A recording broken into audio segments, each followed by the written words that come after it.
5, 4. Gather around, freaks. It's the 200th episode.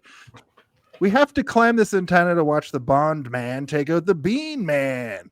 Everything is gold here, including the show. So gather around your internet transponder and gather around the internet license to kill, because it's time for the 200th episode of Hey, Did You See This One?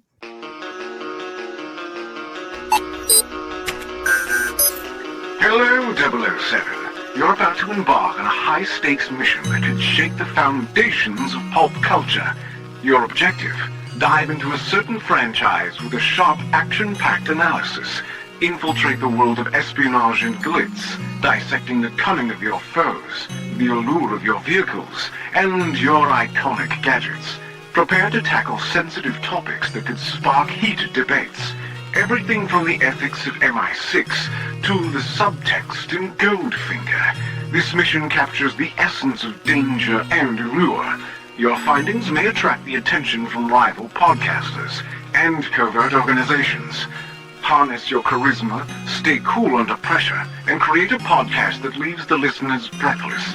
Good luck, 007, because this month, Hey, Did You See This One invites you to the big book of British Bonds.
Hello and welcome. Oh, wait, what was that? I heard something. I've heard that there's some really interesting things happening over at Hey, Did You See This One? Apparently 200 episodes? That's kind of crazy and very impressive. I mean, you're really getting close to the OG Naruto series run, and you know, that's a feat in and of itself. I brought my notes so that I don't accidentally talk for 3 hours of rambling. First off, I want to say shout out to our hosts, Jason and Steven. Thank you so much for everything that you do. I know that watching movies is a very taxing and difficult job, but thank you for sacrificing your time to make sure that we get great content. But seriously, it takes a lot to put on a podcast, a lot of organizing, a lot of note-taking, getting the right people together, having good conversations, and you guys really crush it. I've been able to meet so many amazing people because of this podcast, because of what you do, and because you decided that I would be good on a podcast. Verdict's still out, by the way. I'm not exactly sure. Say thank you for giving Luna a platform. She's here somewhere. I mean, very well deserved. She's been really wanting the spotlight for a long time, and thankfully she's got a few hours now on the internet of taking over the camera. In closing, just want to say thank you for everything. Congratulations on 200 episodes. It's actually pretty amazing. And I can't wait to come back again for some spooky goodness very soon. Love you guys. I totally didn't have to bribe her with treats in order to say hi. Luna, can you say hi? Yeah, good job. There you go. Precious angel. Oh God. Oh God. Oh God. gotta make her work for it. Boop. Yay. Yay. Thanks, Cass. Hello and welcome to Hey, Did You See This One? Episode 200, the weekly roundtable reaction review discussion podcast where we just have to ask the question, hey, did you see this one? On this show, we take a film and completely pull it apart, leaving no stone unturned. We're your co-hosts. I am Jace Golden and Phillips. Joined as always by Stephen Boba Blackfly Waters. Like I said, this is episode That's 200. me. I have a huge reveal about me being like, it's season 3, blah, blah, blah. It's season 3, episode 51, and I'm ending it here. This is it. The reason I did this is their season finale, and we're not doing any more seasons. I wanted to line it up with our 5-year anniversary, which happens in October. So going forward, it'll be season 4, season 5 on a yearly cadence. So thank you all for playing at home. Yeah, I think you're the only one playing this game. I was the only one playing this game. We are covering Goldeneye this week. The big book of British Bonds is closing once again. I think we're going to bring this back as a yearly thing because it is a fun month. Well, we did it twice this year, and I'm down to do it twice a year because there's a lot of bonds to get through. So many, like 26. Yeah. I'd like to welcome back to the show, though, Jaemeel Robinson. Jaemeel Robinson is back. Thank you.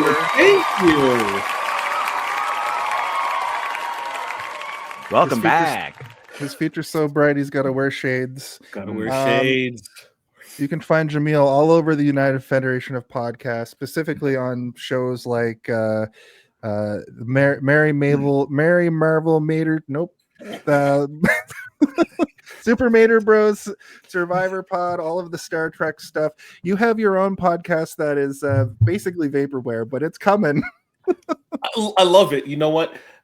It shows how impressive the 200 episodes are when my own podcast, which has started this year in January, has a grand total of 1 episode released.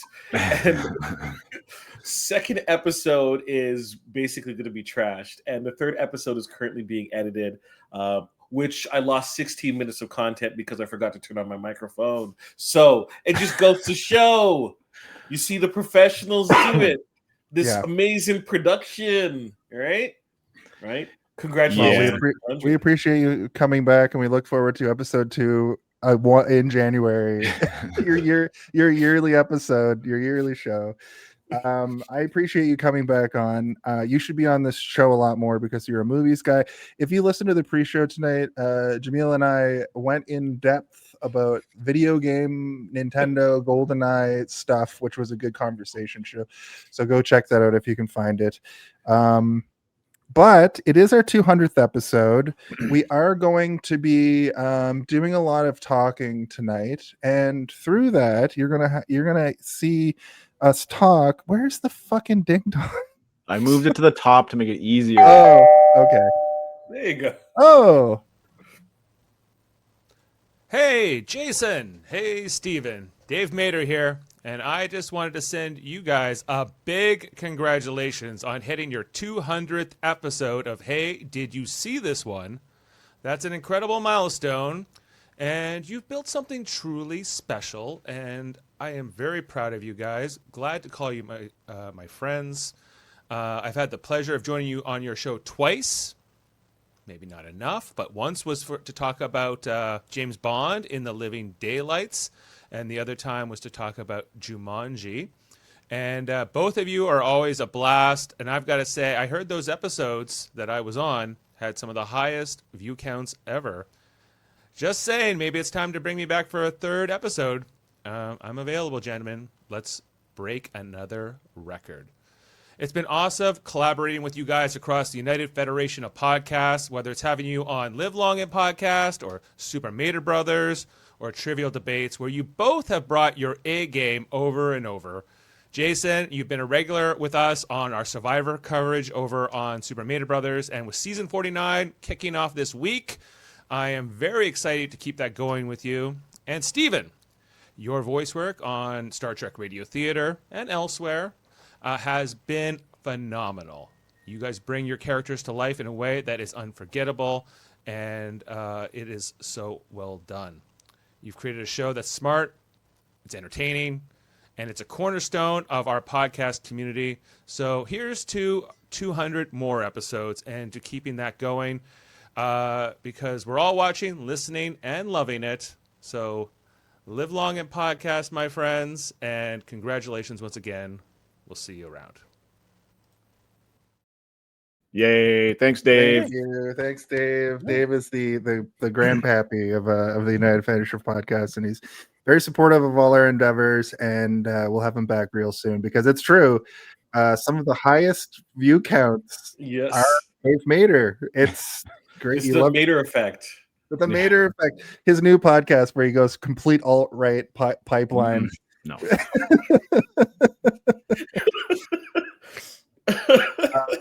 With that said, we should do a brief synopsis of Goldeneye, I think. Okay. It's time for a synopsis, bitch. Well, I hit the wrong button, but I guess Freddy Krueger's early this year.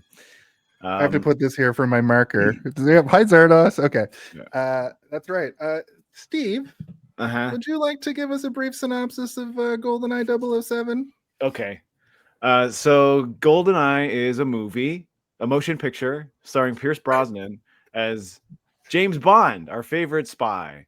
And in this adventure of James Bond, he is basically trying to stop a satellite that can cause like an EMP to go off, but it also, when the EMP goes off, it also blows everything up somehow. I don't know how it works, but yeah, he's working against sort of these defected Soviet Russia era people who were basically in the Soviet Union, and now they're working for the Russian government, and they're betraying their own government in order to use this device. And they're joined by, spoiler alert, if you don't want to get spoiled on GoldenEye, I'm going to tell you right now that 006, played by Sean Bean as Trevelyan, or Trevelyan, he pretends to get shot in the head, and it turns out that he's actually evil, and he was a son of Nazis who were executed by the British government, and now he wants revenge on Britain. And then he gets crushed by the satellite at the end. It's great. Yeah. Also, it's like a nuke. GoldenEye is also a nuke somehow. It's treated like a WMD. But an EMP that explodes everywhere is pretty It accurate. shoots like a pulse down to the earth and short circuits everything and erases computers and basically gets rid of any data while also destroying whatever it's hitting. And his plan is to hit the British, or all of England basically, in order to not only erase all financial information, but to give himself a whole shitload of money while also removing any kind of information that's stored on computers, including things like criminal records and tax information. All of that stuff will be completely erased, so he can basically go through life as a super evil billionaire or whatever. Pretty good plan, but you didn't think about one thing. Natalia, she's the hero of this movie. Yeah, she's a real thorn in his side. She should have got rid of her at the beginning. But yeah, she tastes like strawberries. Yeah, oh god.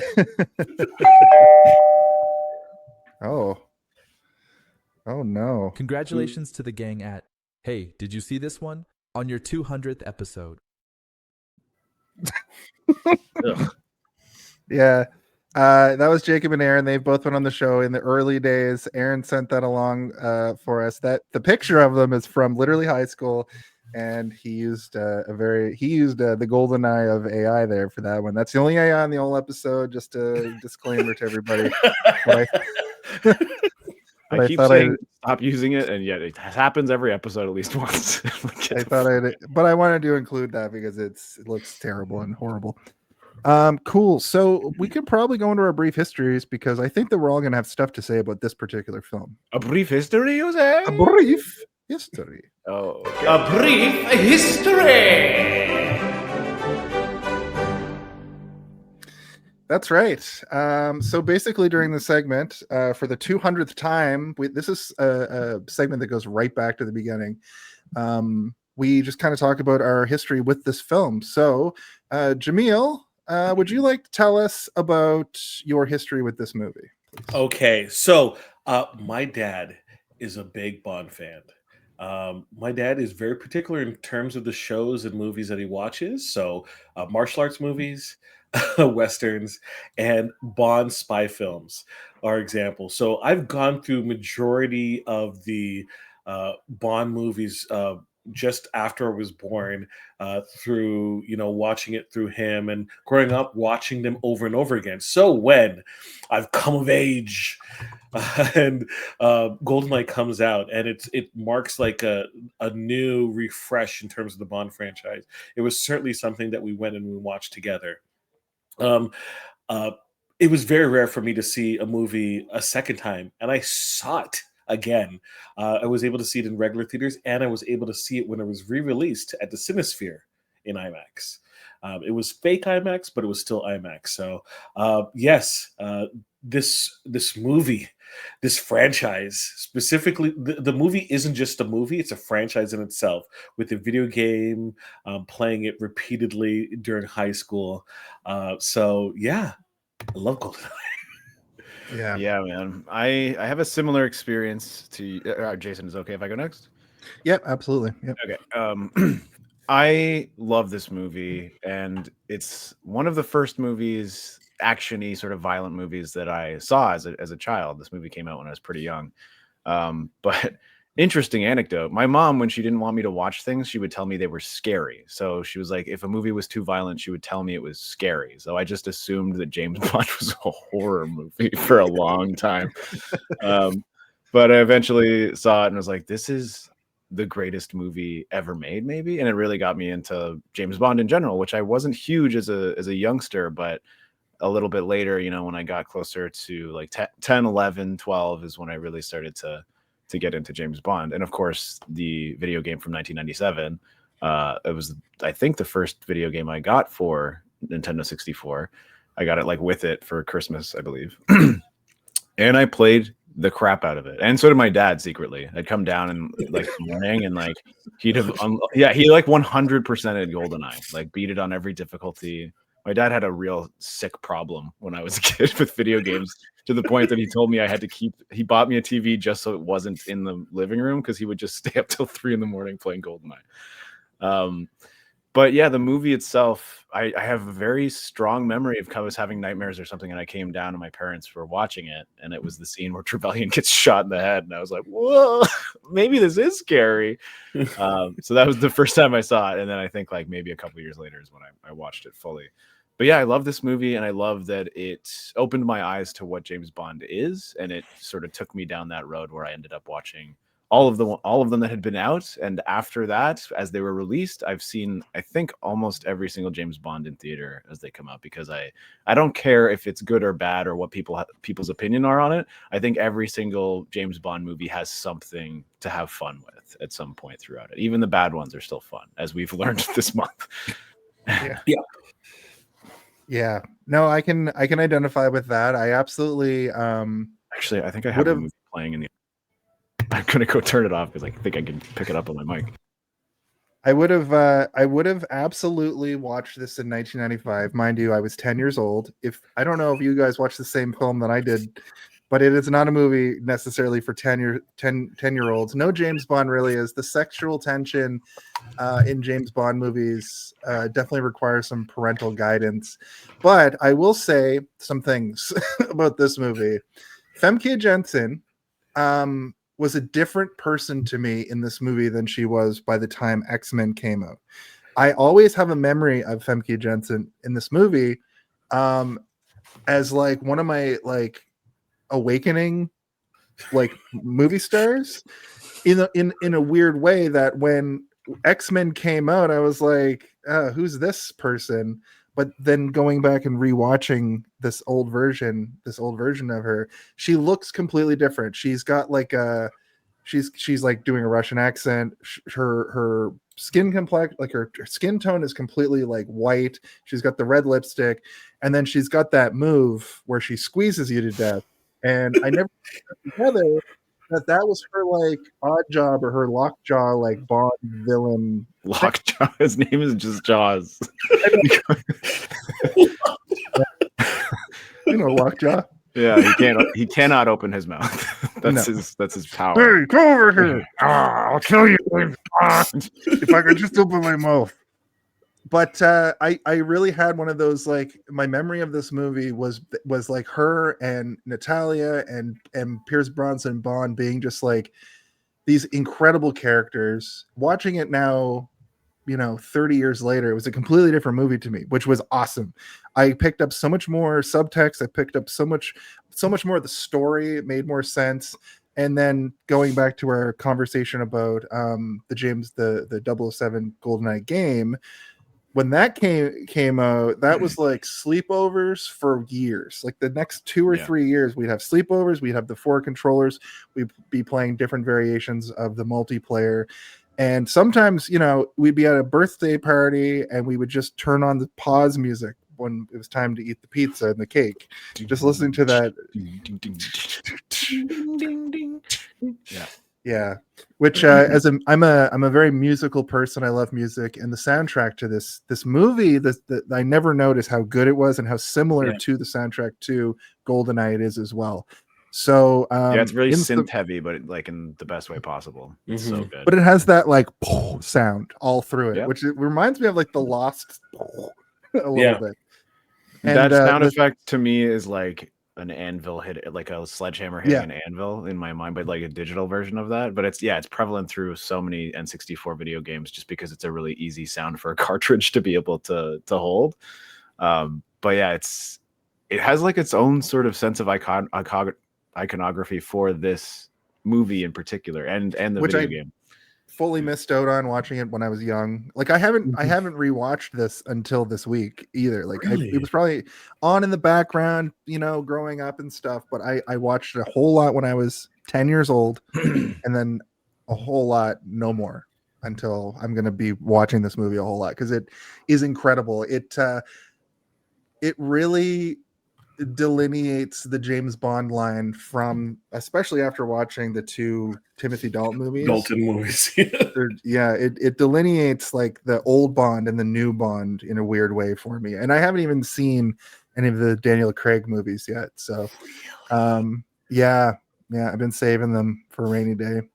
But yeah, that's pretty much it.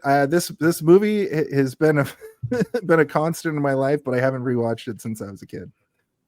Yeah, this is one that I kind of revisit every once in a while because it's because I was a kid. Brosnan is sort of my favorite era of Bond because they were the first ones that I saw in theaters, and it was sort of prevalent in my childhood, and it was, perfect age from this movie coming out to his last performance was sort of like my entire formative years as a human being. So it was very important to me, and it was very exciting. It was like I didn't get super overhyped for franchise stuff outside of, very much so Star Wars I was always excited for, but James Bond was a close second, I think, for me. And the Pirates movies. I love those freaking things.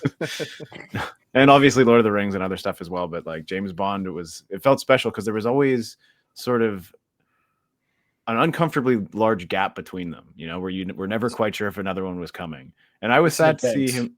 Yeah. And I was sad to see him go. There's always been sort of this idea floating around of him returning as a villain, like in his age now, which I think would be cool, but I don't know if anyone would have the balls to do it. Who's going to do it? The Broccolis aren't in control anymore, so maybe, you never know. Would you watch a Zaddy Bond with Brosnan coming back as Bond Zaddy? I mean, yeah, I would. I think that he's great. I mean, I would be interested in him coming back as maybe like this is where they confirm the idea that James Bond is just a title that the government gives you, and he's no longer James Bond, but there's a new James Bond interacting with him. I think that would be cool too. But there's so many versions of him returning that I would be interested in seeing. I know there are probably people out there that would want me dead for saying such a thing, but I don't care. I love Brosnan Bond. It's interesting that the James Bond for that new James Bond game coming out looks like Gen Z James Bond, and I'm here for it. I'm sure the game's going to be incredible. But I have a feeling that once that game comes out, people are going to be like, he's too young. He doesn't look like Bond. But it's like, Bond doesn't really need to look like anything. Story. Like this is Bond's like first adventure out of the academy or whatever. Yeah. So I don't think Bond needs to look like anything. I do have a theory about that. I find it odd how sort of attached people get to, or opinionated they get on the identity of Bond, right? Like, Yeah. I was thinking about it today. I'm like, because they've been talking about doing a show and stuff, and I'm like, I think like you said, Jaemeel, like they're events, man. I want it to be a grand movie adventure where he's globetrotting and doing all his gadget stuff, and there's a weird villain. That's the stuff that I like. I don't need that to be 8 episodes, an hour each, where you're getting into the nitty gritty of why the guy with the glass eyes or whatever is trying to submarine the shit out of an island or whatever. The name of the new movie, The Guy with the Glass Eyes. Yeah. But then I was thinking, like, a show that I would watch though is if, again, that concept of him being a title and not necessarily a man, if they did an anthology series, Like an anthology, that'd be sick. like 7 or 8 movies, and every episode is a different person playing Bond, and you could get all those sort of dream casts that you've wanted in the past, you know, like Idris Elba or like Dev Patel and like all these people that like have been filtered in and out of the conversation for years. Not that they would want to do it, but at the same time, I would like to see it because it would be cool. As long as they make it through like a prestige format, like an HBO or Showtime, where there's actual care, talent behind the lens and with the pen, and we really take that time. If we're gonna be doing these things, right, it doesn't have to be a set time. It could be an hour and 10 minutes. It could be 40 minutes, whatever it takes to tell that specific story for that specific character. Yeah, and maybe you work with the different actors, and what do they foresee their Bond being, right? To go to what I was saying about, I slipped in an animated one, but imagine an animatrix, but they do one of the shorts is all of the Bonds playing poker with each other, voiced by all the living Bonds, and a really good voice impressionist of Sean Connery. Yeah. I think all the other Bonds are still alive. Lazenby just gets angry at everyone. No, he's not there. They didn't invite him. They're like, don't invite Lazenby. He's outside. It's like, let me in. Yeah, but I mean, if they were to do something like that, it would be cool for them to go back to all the different time periods and stuff too, and make like a 60s episode or 70s episode and have all this stuff that, you know, is considered goofy now, but go back and really lean into it. Because that's one thing that I miss about in the modern ones is they're a little bit too edgy and gritty, and they never truly got to that goofy territory, which I love in Bond movies. And even this one has it. Like, it's still alive and well in this movie. Yeah. This movie's got goofs. It doesn't have anything. I would say that maybe On a Top is a little over the top. Like, that's like a little bit wild. Even today I was watching, like, this is making me uncomfortable. Like, I don't like this. And Boris is a little over the top too. Yes, he is. But he's like sort of the perfect eccentric. Like they don't have a cool henchman like most Bond villains do, but they have this weird hacker, which is very 90s, right? Like, somebody typing away at the computer doing stuff that the morons watching the movie don't understand and don't question. They're like, well, he's doing something on a computer, so he must be smart. But yeah, I guess, do you want to go into the talk of the director? Who's there? Congratulations from Halifax on your MTV Teen Choice Awards, gentlemen. It was a long time coming, but I knew you could do it. See you soon. We're gonna be racking up awards tonight, I feel like. Thank you. Let's do it. Let's do it. I think you just deleted the wrong one, brother. No. I still see him. There's 2. Oh, he has 2. Whoa. Okay. I forget what I was saying. Oh, right. The production talk. Let's talk about this movie. All right. Quiet on set. Are we rolling? Okay, let's shoot this piece of shit. Sound. Speed. Action! Yep, it's time for production talk, where we kind of run down, production moments, any facts and insight that we have. I would like to start off by saying that the Tina Turner song Goldeneye rules. And the opening cinematic for this is incredible. Of all the James Bonds we've covered so far, this one is easily the most advanced from a cinematography level. I can't believe that. What I've noticed as an adult watching these movies is there's just fully naked women in these intros sometimes. and I'm curious how they got away with that outside of like it's artistic. But I thought that I mean, it's rated high. It's like a high rating. Is it like 14A at this point, or is it I think it's. I PG-13? think it would have been 14A, yeah, because you can show nudity, right?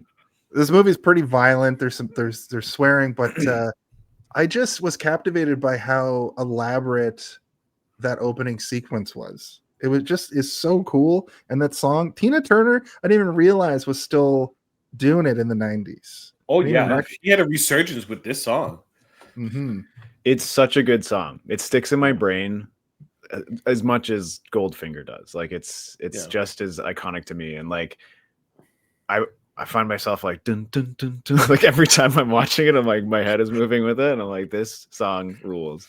Yeah, and just she did Goldfinger too, right? No, Goldfinger was done by Shirley Bassey, wasn't it? I don't. Shirley Bassey did Goldfinger. She did Moonraker, and she did one more. You're right. Yes. 3 Bond songs. Okay, I'll figure that out as we talk. But or like the other one that she did.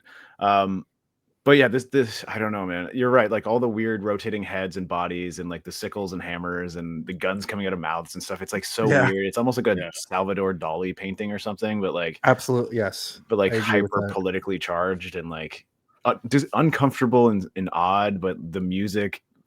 Kind of just the tone of the song is very James Bond. It's got those like really intense brass section stuff, and like I love that when she's like Goldeneye, and then like the eye turns gold. I'm like, okay, perfect. Give this movie all the Oscars. Yeah. I don't care anymore. The movie cost. Oh, sorry. Go ahead, Jaemeel. Sorry, I love the explosion, and then all the bodies turn into silhouettes of flames as well. Yeah. That's also I thought that was a good touch as well. Sorry, go ahead. The movie cost $60 million to make, and it ended up with a worldwide box office of $356 million. So sequel. But even domestically, it did $26 million opening weekend, and domestic $106 million. So like. It was a hit, and it was such a hit that I'd like to. I didn't get the facts for it, but I'd like to see what the game did, because the game also kept this movie in people's thoughts. Yeah. Well after the movie had done its cycle, right? Because we talk about Goldeneye more than the game, more than the movie in our lives. It's also wild that the game came out 2 years after the movie came out. It's not like it was released at the same time, you know. The funny thing about that box office number is that we also have to think about the home video aspect of it. That movie did so well, 300 million. And just imagine that it probably did maybe double that amount on home video. And it's the mind share. It was in the cultural zeitgeist long after it left theaters, with the game giving it another resurgence. Right. So, yeah. And I mean, 60 million is a lot, but I would say that this movie looks like it's almost double its budget. Like it's so good looking.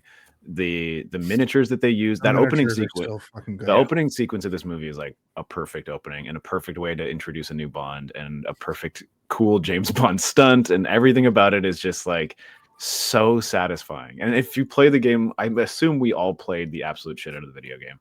Yes. But like, if you've played that video game, you're kind of like having this other experience watching this moment where you're like, I remember exploring that area, and I remember going into that room, and like you're like, wow, they really didn't have a lot of stuff in the game, but these rooms are so packed full of weird like larder materials and computer screens and shit. I wanted to say in my brief history, I forgot, but when they go to Cuba, when I was a kid, I didn't like realize the jungle level in Goldeneye was Cuba. And watching it today, as soon as they're like, we're going to Havana, Cuba, and I was like, oh. And then it became, in the game, it's an escort quest where you gotta like she follows you like through the jungle. And in this, it's a little different because it's a movie. But it's weird because if the game had come out first, the movie is a perfect depiction of the game, and vice versa, which is, you don't ever see that. They've never done a great video game adaptation this way since that I can think of. It's very few and far between. They do. There's usually a splitting of it. Like you try to hit some major like sequences from the movie, and they make sure that they put in the game, or vice versa. When we see in Uncharted, for example, right? Yeah. They just plucked specific things from the games. Like as I was saying before, I think in the pre-show, it really felt like the game designers were either on set or they had an early cut of this movie to base the game, because the game is so incredibly accurate in terms of representing what the movie is. Even down to the staircase that he goes down in the bathroom, and it's all just exact to the movie. You're exploring the movie, and that, like you said, Jason, that doesn't happen very often. And I guess this movie did have 2 years of time between the release of this movie and when the game came out, so I guess that also gave them the time to be like, hey, do you guys have set blueprints and things that we can look at to recreate these things as accurately as possible, and then anything that you don't show we can kind of elaborate on, the laboratory sections and stuff like that. But it's all there.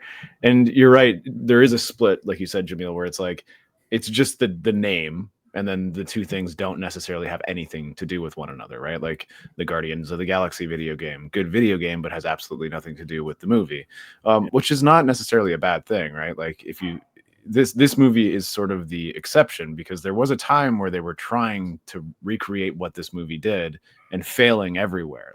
I can't think of very many movie tie-in video games that were either as good or better than the movie. I think maybe that Wolverine Origins. That's the one I was going to say. Yeah, ironically, the game was way better than the movie. The movie sucked and the game was great. It should have been a vice versa, where it's okay, scrap the movie, follow what the game does. Yeah, and just exactly. That. But yeah, I mean, this is also a pretty large gap between the Timothy Dalton ending and him returning, and I think this happens often where it's once they wrap it up with their current Bond, sometimes it takes a long time, to the point that we're all wondering, are they even going to make any more? And I think even the production company and the Broccoli's are I think maybe we're good. And then something comes along and they're no, let's do this again. And as I was saying before, it's I would have liked to have seen more Dalton, because I think that he's also a really excellent James Bond, and he didn't also get the sort of fair shake to have the goofy stuff. There's some goofy stuff in his two movies, but it's so steeped in American crime and the drug trade and all of this stuff that is so gritty and realistic, and it takes away from the fun of James Bond. There's a little bit of it sprinkled in, but this one just ramps it up to that for England, and you're okay, corny and action packed. I'm in. I'm sold. Within seconds of this movie starting, I'm best Bond movie ever made. Best Bond. Yeah. I had such a good time. I have a little bit of a theory about the Bonds and the connective tissue between the Bond movies. I won't get into it, because Steve, you're gonna be no, but I do feel like Timothy Dalton and Pierce Brosnan's James Bond are the same guy, just with two different actors, because of the way that this version of Bond conducts business. They feel very similar, where they're cool, they're of the era, and everything happening around them is insane, but they're in both versions of these Bonds, the people that he interacts with are you're such a misogynist weirdo, and you're always such a hothead, and you really just got to stay on course. But that also goes to what you've been saying about Bond these last two Bond months, where it's he rules with his hotheadedness. He almost rules with his dick. Sometimes, yeah.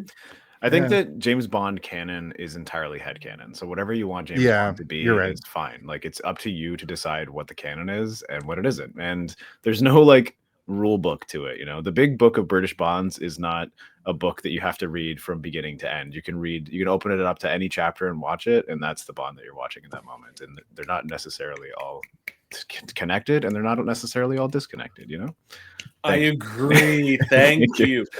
People obsess over they clutch pearls with James Bond, and I'm you look at Goldfinger and compare it to any modern Bond, and they're so different. And it'll be different again, right? There's core principles that you keep with it, but it's a movie and a series of its era. and you can still appreciate the previous eras, right? Yep. And like, so I honestly, I don't care who they have as Bond. Just get someone who's good, right? We can absolutely. debate on who that might be, or this person is better than this person, but at the end of the day, it's going to be a fun movie. There's going to be gadgets. The level of absurdity will depend on the era, right? There's going to be, you know, some questionable sexual situations, right? Typically, right? And there's going to be a villain and stakes, right? And that's what I'm looking for in this experience. And the director will provide their own individual style as well as we get more modern. Just give me another Bond movie. Give me 2 years, I'll be in theaters. Thank you. Yeah, I'm getting itchy for one. You know, it's been long enough. I feel like if they're not working on it already, they need to get the gears going, because I love James Bond and I just want it to keep going forever. But it's also one of those things where every time someone retires as Bond, the conversation reemerges on who's going to play it, and it ends up being this like weird discourse where you're like, everyone just shut up and let them pick somebody, please, for the love of God. Nobody cares what your opinion on who should play James Bond and why. I do think Idris Elba would be a great, was like born to play this kind of character, you know, like I think I think his time might have passed. You know, people used to be like, John Hamm should be Batman. And by the time the conversation was becoming real, he's like, I'm too old to be Batman. Yeah. I think in the case of Idris Elba, he was like, there was an interview with him where he was like, I don't want to do it just because I'm black, because people want me to. I want to do it because people want me to. And then he's like, I just don't want to be like the first black James Bond. And I kind of get that. And that was why he was sort of like, I'm not interested. But then like a few years passed and he's like, you know what? If they asked me, I'd probably fucking do it, because I would love to be James Bond. And I'm like, hell yeah, that's exactly why you should do it. He's cool. Like, he's so cool, and he could pull this character off so well. I think is the thing about Idris Elba. I think he's also just an amazing actor. Yeah, but yeah, I'm more concerned at who's directing it. Yes. Right. Yeah. Focus on getting a good director who has like a vision, and then everything else will work out there. You know, if Martin Scorsese does it, most likely Leonardo DiCaprio is going to be, you know, Bond. Right? That's what the thought process is. What does a Danny Boyle Bond movie look like? Right. That is an interesting thought, because some directors stay with it for a while too. And that's something that I would love to see return, is a director who has sort of like at least one good one in them, and then a few where they can get funky with it and do whatever, you know, like do some weird shit.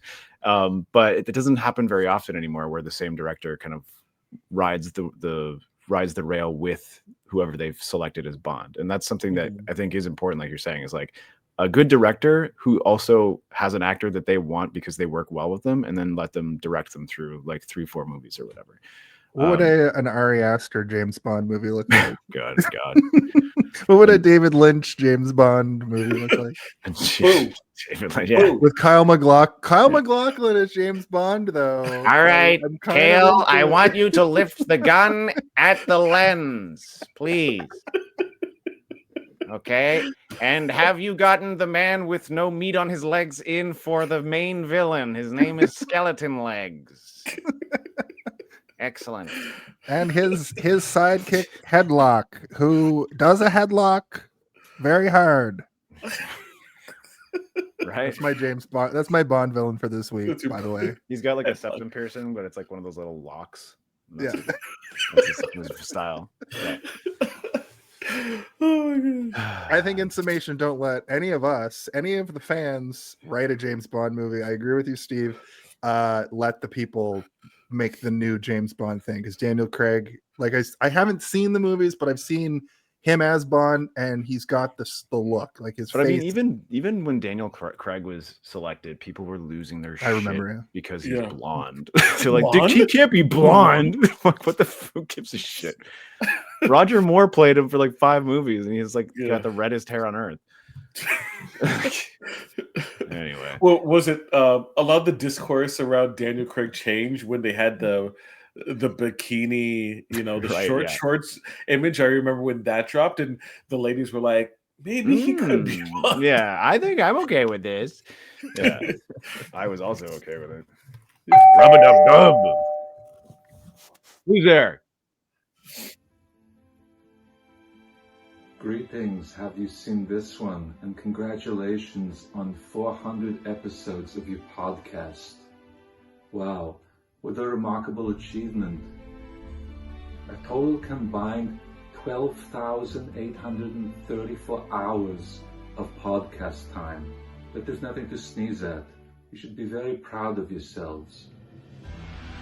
And thank you as a fan on behalf of all of the other fans for all the enjoyment you've given us through your podcast, all the movies you've introduced us to, and the ones that you reconnected us to and rekindled our passion for.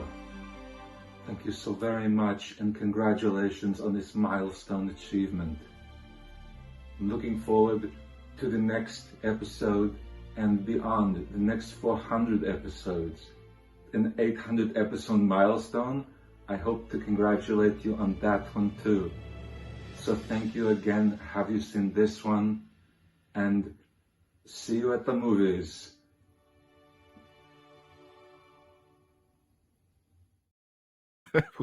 Who is this guy? That's Nick Latimer. He's the guy that gets the movie right every single week. He's been watching the show for years and years. That's so sweet of him. Yeah. Thank you, Latimer. Thank you. That was so sweet. It looks like he's on the TV from Get Out.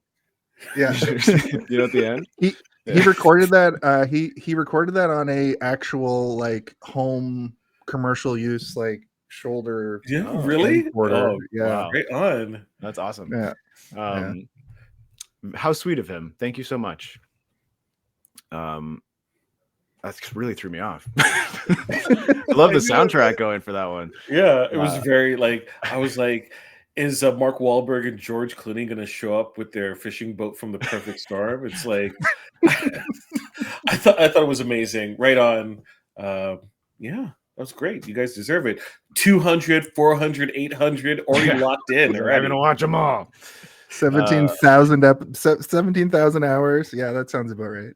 So I don't have much to add in terms of factual knowledge about the production of this movie, but if anybody else has anything they want to add, I have one last fact that is incredible to me. The song Goldeneye was written by Bono and The Edge of U2. Wow. Which, if you've ever listened to U2, you can kind of hear it. You can kind of hear it. The lyrics are so nonsensical. There's a part where the lyrics are talking about like, when I was a kid, I saw you. I'm like, what is happening in the song right now? But I just wanted to mention that. Yeah, the song does not necessarily match up with the actual movie, but it's still such a great song. That it's Goldeneye. It's great, and that ending of that, like, if I have any criticism of any recent Bond songs, is that I don't get the huge ending that like Tina does in Goldeneye. Like, I wish Adele did that with Skyfall. It was the one issue I have with it. I love Skyfall as well, though, because it really truly feels like a James Bond one. But like, because there's a few that don't really feel as much like a James Bond song as I feel like it could. Not enough, horns and stuff. You need the horns. What is it? Louis Armstrong's. Which one did he do? It's the I think it's for we have all the time in the world, I think is the name of the song. I think it is for what is it? Which one? I think it might be Lazarby's. He did. Which movie is it? Oh my god. It is, yeah. It's the Lazenby. I know my Bond theme songs pretty well. You do, yeah. I don't even need to fact check you here.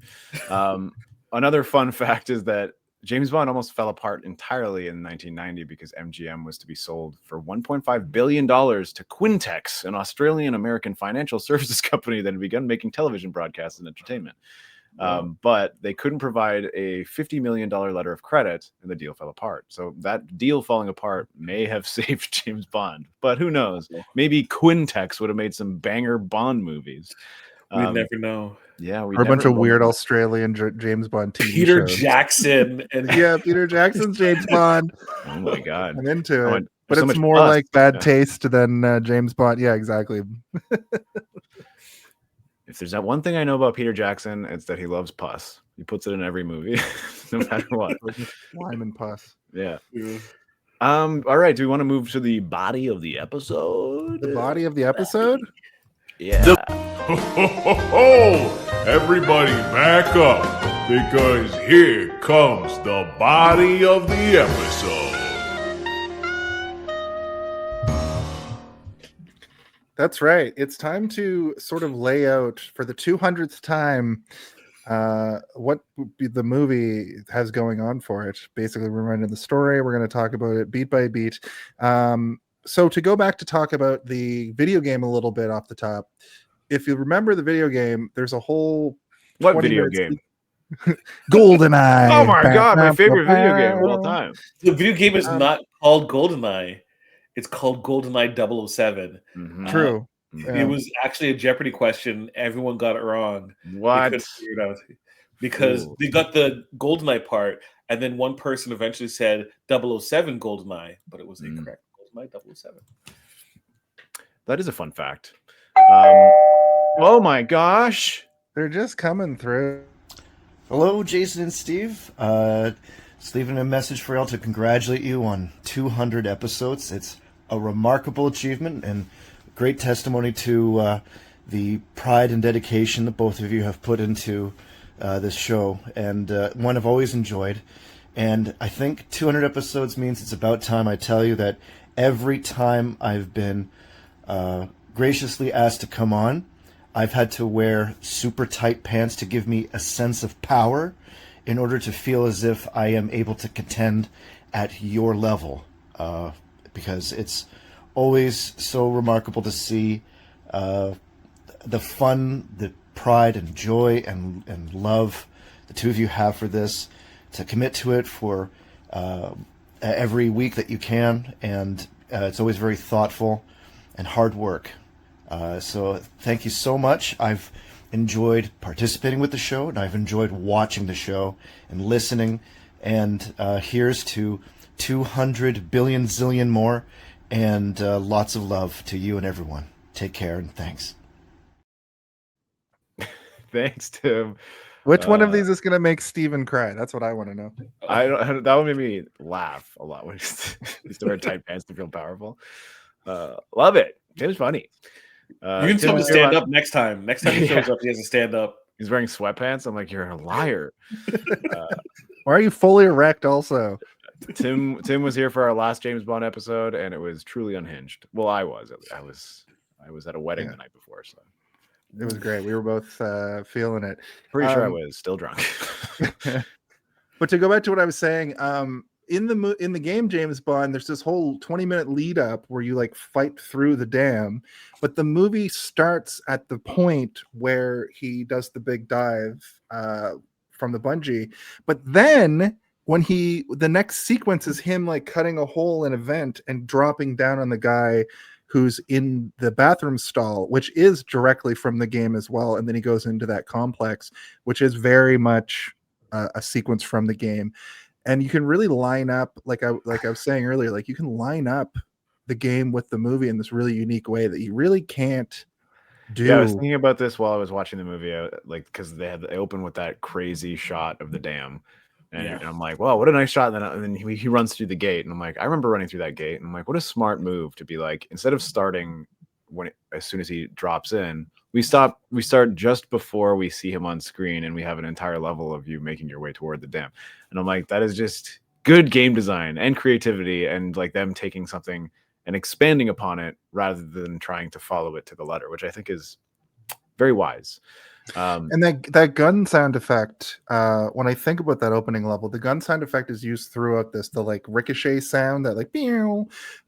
when I think of the opening level, I think of that sound effect, and just the sound designers of the game and the movie clearly worked hand in hand because they probably because those particular ricochet sound effects you can hear in so many movies throughout the 80s and 90s.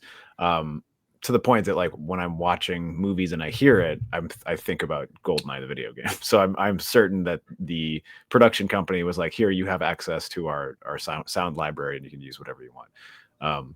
Love a ricochet. Maybe one of my favorite sound effects on planet Earth. Love it. Yeah. He meets up with Trevelyan 006.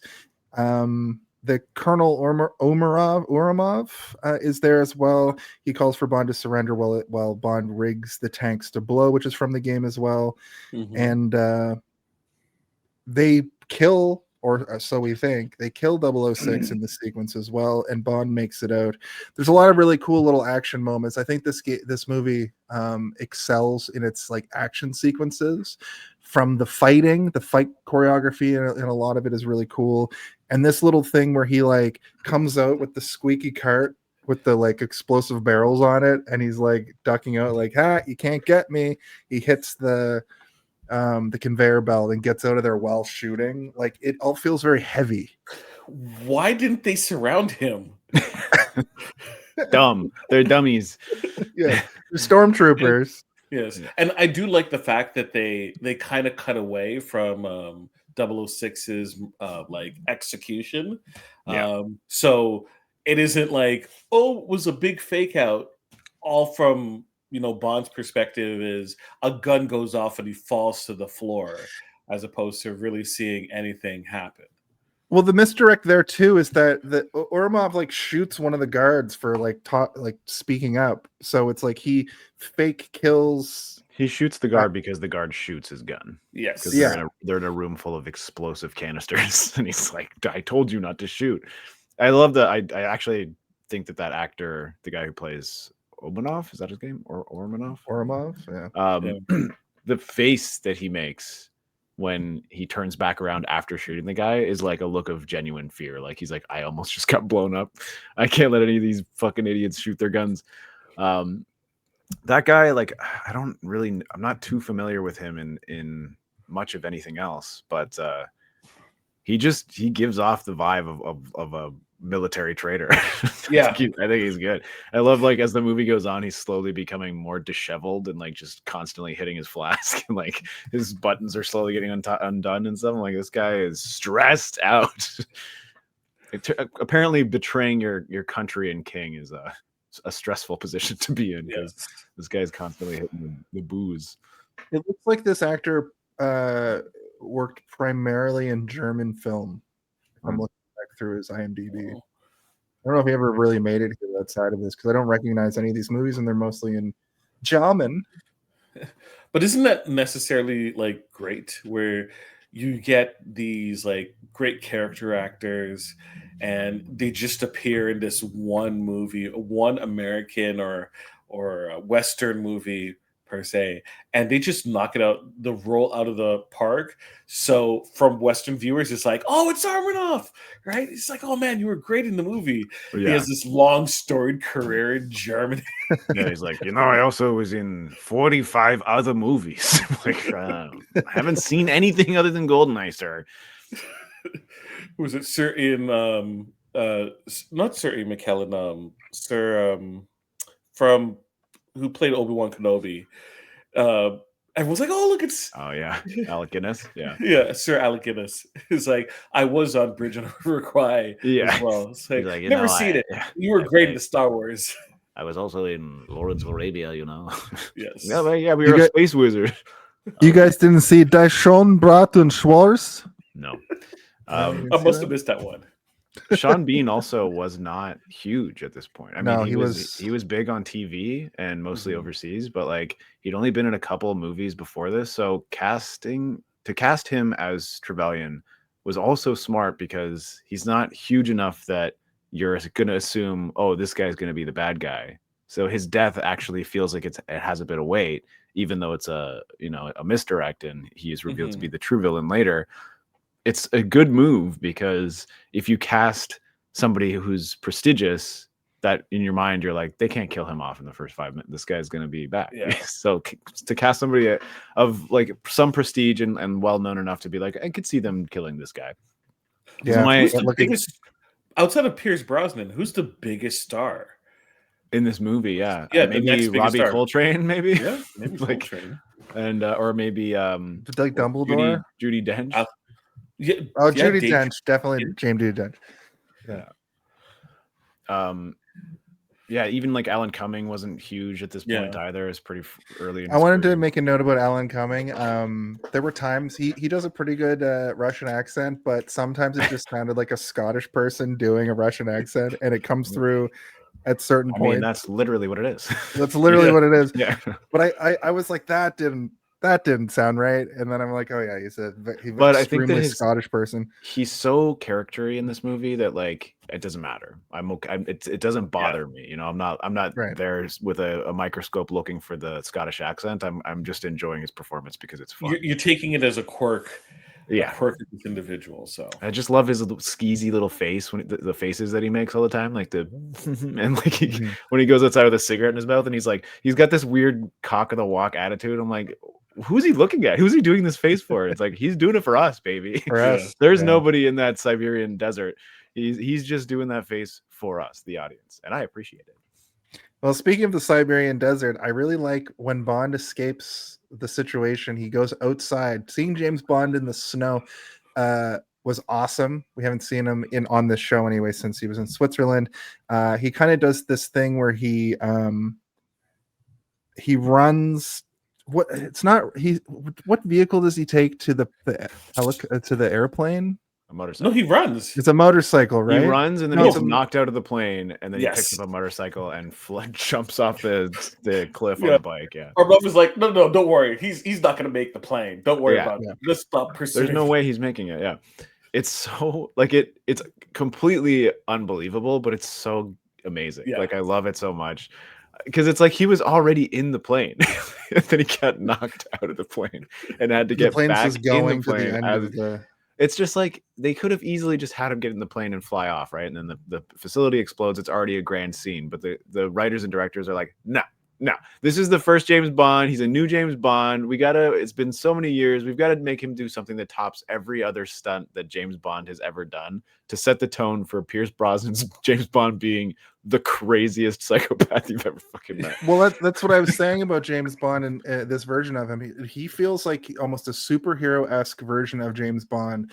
And in this movie specifically, he doesn't just have, a Bond villain and then a henchman like a lot of the movies have. He's got a whole rogues gallery almost of villains that he and foils that he deals with throughout this film. I thought it was a great way to reintroduce it. I'm excited to see the next one is Tomorrow Never Dies, right? Mm-hmm. Yeah, I'm excited to see like if they continue that or if it goes back to being like henchman and crony. I think you have a couple with Tomorrow Never Dies. Thank you, Travel Guru VT. Travel Guru VT is a great fella. He does really cool, like ASMR single shot videos of like wilderness for sleeping, and also he goes to different resorts around the world and does food reviews. It's a great YouTube. Go follow him. He's a good guy. So the next bit is the intro credits, which we kind of already touched on. Just psychotic. I really liked how high fidelity the James Bond walking in front of the gun, like it looks the most like the way that you remember it, I think. If that makes sense. It just looks great. He turns and it goes down with the red. Yeah, I mean, like I said before, this opening sequence is amazing. Everything about it, from jumping off the dam to, like beating a guy up in the toilet who's taking a dump or whatever. Just thought I'd drop in or whatever. Yeah. And making his way through the facility, and then the reveal of his partner being there, and like just the concept of another 00 agent being there with him is like so cool, and you don't really see that very often in James Bond movies. I can't even think of another example of when you see it at all, really. But you see it later. You see it later on. I think so. Yeah, Craig movies. But like, I do like the back and forth. showing that they do have like some kind of bond. It's Mm. like for England, it's like for England, you know, at the beginning, which makes Mhm. the ending even more For me. better. Yeah, it's great. Yeah, no Felix Leiter. That's usually his go-to other character, Yeah, right? Felix, His yeah. CIA contact or whatever. But they had Jack Wade instead. Who I was don't mind if you spoil this for me. Does Wade come back as his Felix Leiter, or is that just? I believe he's in a. I think he's in a couple. Yeah. Okay. Same with Coltrane too. Coltrane, they have sort of a tenuous relationship throughout. Was his name Valentine? I think. Yeah. Yeah, and he's a fun character who pops in every once in a while. You get to, and wisely too, because he is kind of a funny character. Just like everything about him is kind of goofy and funny. Like That's my mistress. yeah, exactly. It's not even his wife; it's his mistress. But yeah, I don't think that there was a Felix Leiter in the Brosnan movies at all. I think that he doesn't. No, I return. think they skipped that altogether. Yeah, I think he's in the he's in the Craig movies. What's his name? Jeremy Wright plays him, I think. Yeah. Oh, interesting. Oh, yeah. I think you told me that before. That's great. I think also in the last James Bond movie, Felix Leiter got fucked pretty bad. Yes. So did James Bond. That's true. I think this opening sequence reminds me a bit of the first. Was it the first Timothy Dalton where they're doing the like the paintball?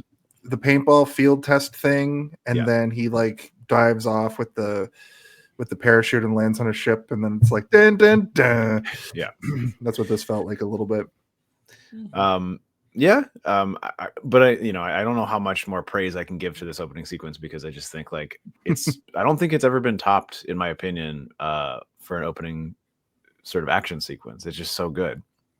It's got tension, it's got drama, it's got explosions, it's got miniatures, it's got motorcycles and planes. The only thing that would make this better is if there's a train in it. And guess what? There's a train in this movie. What? A super But also, right after the credits, there's another very James Bond thing. He's like trying to get his license to kill back, or he's trying to like do a test to see if he's still like mentally stable enough.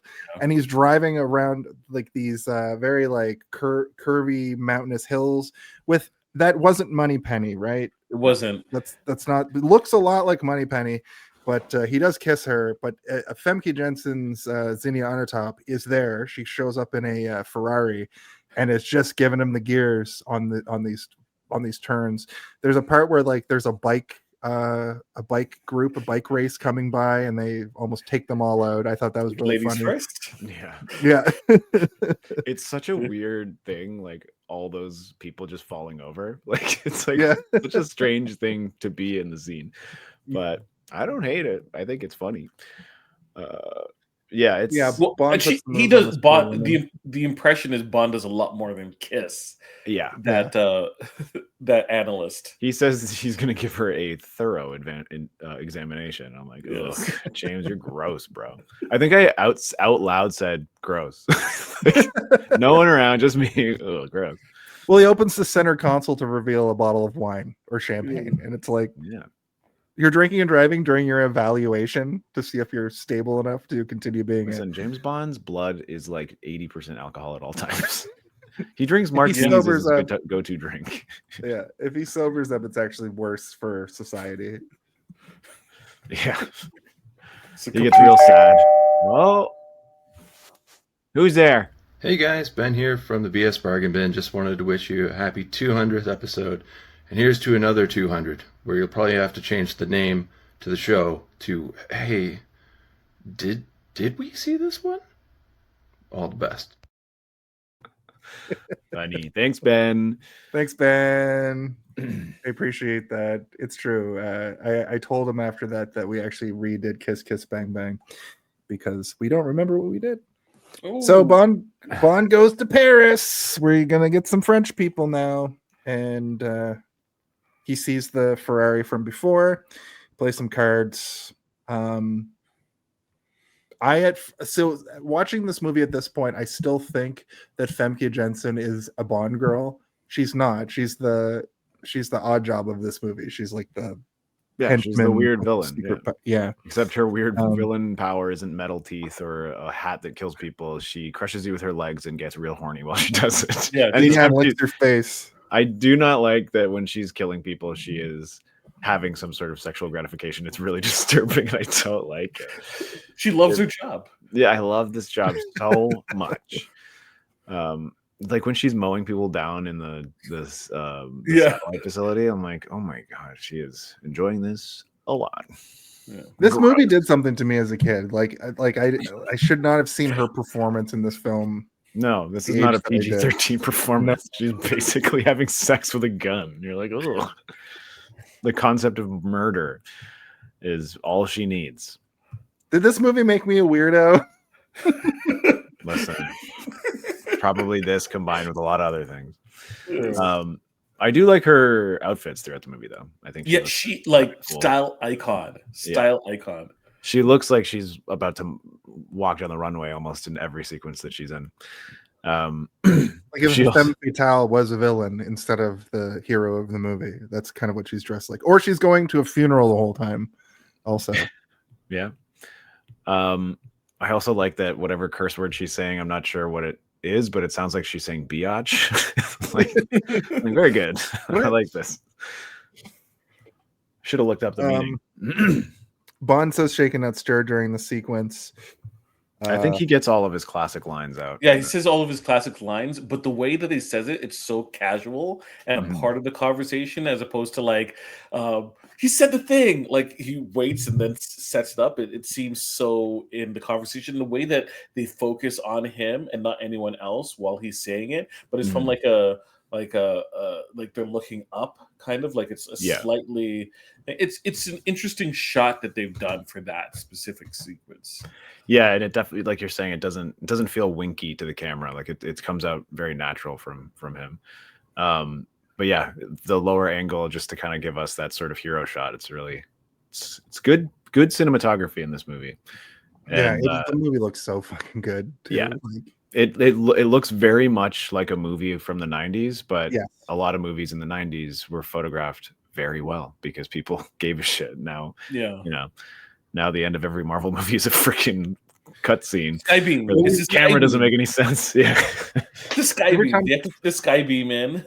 And every time we talk about 90s movies, we recognize that this is like peak pre-CGI. Like this is the peak of cinematography before they started jamming CGI into everything. And this follows the Bond the Bond streak of everything being fairly practical. I can't even tell if the satellite was CGI or like practical. No, those are all miniatures. It's all miniatures, right? Yeah. Okay. So that that's great. Yeah, same with the facility at the beginning blowing up. Like you can tell because the flames are slightly, like you can tell that they're the way they're moving. It's a small flame. It's not actually is the size of how big an explosion like that would be.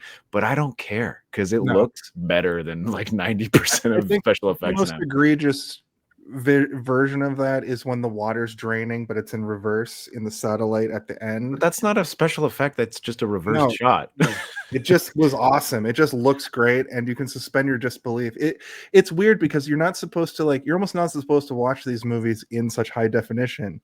When you're watching them on old CRT TV on VHS back in the day, you're talking about these movies were in theater. No, I know, but they were still like grainy. It's like off of reels. I saw it in IMAX. It still looks good. Okay. It's coming back to theaters literally like next month too. Let's all go see it together. I want to see this in theaters so bad. But he has a little bit of a see how many kids are going to be watching this movie. Yeah. Literally all 40-year-old dudes. Yeah. Also that reverse water shot I don't understand why it's reversed. Because like I didn't really think too much to bring this up, but it's like it's not like the camera's pushing in or out or moving in a way that like it's just like a clean flat shot, but the water is going backwards for some reason. I'm like, why is it going backwards? Maybe it was just easier to fill up the reservoir than to empty it because they wanted that like bubbling. Their logic there is probably because it's supposed to be draining at that point. Mm-hmm. Yeah. Like it was draining instead of coming out of the water. But like it's like one tiny shot, but it's so obvious that it's going backwards that you're like, what? Why is that? Water doesn't move like that. Yeah. There was another weird one like that where it was clearly like a Batman sideways thing where he falls down the ladder and the gravity doesn't work, like the physics don't work because you don't fall like that. Well, yeah, then- I know the shot you're talking You know, about. you know the shot I'm talking about. Yeah, It looks weird, but like at the same time, it does not pull me out. Like I'm not like, "Wah!" I was just kind of like Exactly. odd. I don't think people fall that way. I do a review podcast, so like I've been doing this for 200 episodes now, so I'm like honed in on a lot more things I wouldn't have been, and things like that just stick out to me now. So I guess viewing it happens. First viewing. What? First viewing, does that happen like regularly? Immediately. You're Yeah, like, up. a little bit more than it would have traditionally. Yeah, I mean, I've said this before on the podcast, where it's like when you're watching a good movie, those things do not bother you at all. You might still notice them, but you're not going out of the theater thinking about that because it feels nitpicky. And when you're enjoying yourself, why nitpick? You know, there's so much to talk about that you don't need to complain about the little things. You know, other than that fucking reversing water, what the hell is going on there? There was definitely a reason for it. Like there was Maybe they filmed it both bubbling. ways, and it just the initial shot, the filling up shot, didn't work, and they're just like, okay, the reverse looks better. It's just more. Let's just do it that way. Yeah, could be. Yeah. So they play cards. He plays cards with Onatop, and he's being his cheeky self, where he's just making innuendo after innuendo, and he beats her, and I think he wins like $1 billion or whatever. It seems like they're betting a lot of money, and Bond doesn't even take his chips with him. He just leaves because he knows the hotel or wherever they're at, the casino, will just like credit it to him. It's like a high-end casino where you don't have to worry about carrying your chips around like a pervert. They take care of you for you. They take care of everything. But then it's revealed They used those big cards in the last one, those like thick things in the last one, but this time, since it's the 90s, they're holographic. Did you notice that? Yeah, everything was holographic in the 90s. I think those bigger tokens are just like $10,000 chips or whatever. They're just bigger. But yeah, I don't really. I've been to a casino once, didn't like it. Never will I go again. I'm with you, man. I don't understand the appeal. Buffet. It's just buffet. Okay, there we go. A buffet I'll go to again, but I don't think I need to go play slots or cards or anything. But yeah, it's revealed that she is sort of seeing the admiral of a ship, and she fucking cucks Bond or whatever, and he's like, "What's your rank?" And he's like, "I'm a commander." And she's like, "Well, this guy's an admiral, and I'm gonna go have sex with him right now." And they love a woman who pulls rank. Yeah, exactly. Break his spine with my fucking thick legs. We get a Moneypenny moment too, where she sends a message and she throws some puns down. But yeah, in the yacht, Xenia. I hope you keep on atop this. Yeah, exactly. Yeah. Xenia murders the admiral with her special leg abilities. I never really put together that she is a Bond villain in this with the gimmick. I already kind of mentioned that, but Bond investigates and he beats the fuck out of just a regular guy, like a deckhand comes in. He's like, "Stop what you're doing!" And he just fucking with a towel. him. Yeah, he fucks him up with a towel. It's so funny. And then he dabs his forehead after, like, "Whoo, that's some sweaty business." He's the first person he got to beat up after his evaluation, so he's raring to go. Yeah. The ship was called the Manticore. Oh, cool. Which it's, I think, not spelt like the mythological creature, but I like it. The little boat was called the Manticore, and then the big boat was also called the Manticore. But I like that there's enough business going on with Bond here where like you kind of are putting things together with him. And like, you know, he sees the Manticore, he sees where it's going. He's like, okay, I got to get on that boat eventually. Luckily, she drives the flashiest fucking car that's so easy to track. He just has to look around for a red Ferrari, and then he's also with the wrong license plates. Yeah, exactly. They're fake. And he sees the helicopter, he sees the boat, he's formulating a plan, and then Moneypenny kind of like, for the dum-dums out there who don't know how to read, she basically just reads everything for us. But you know, it's nice to get a little preview of Moneypenny before we actually see her as well. And she's clearly like, this fucking guy. Like, as she's reading the message, she's like, yeah, all right, blah, blah, blah, blah, blah, blah, blah. I'm sure you're gonna bone this woman, you pervert. Which technically he does not.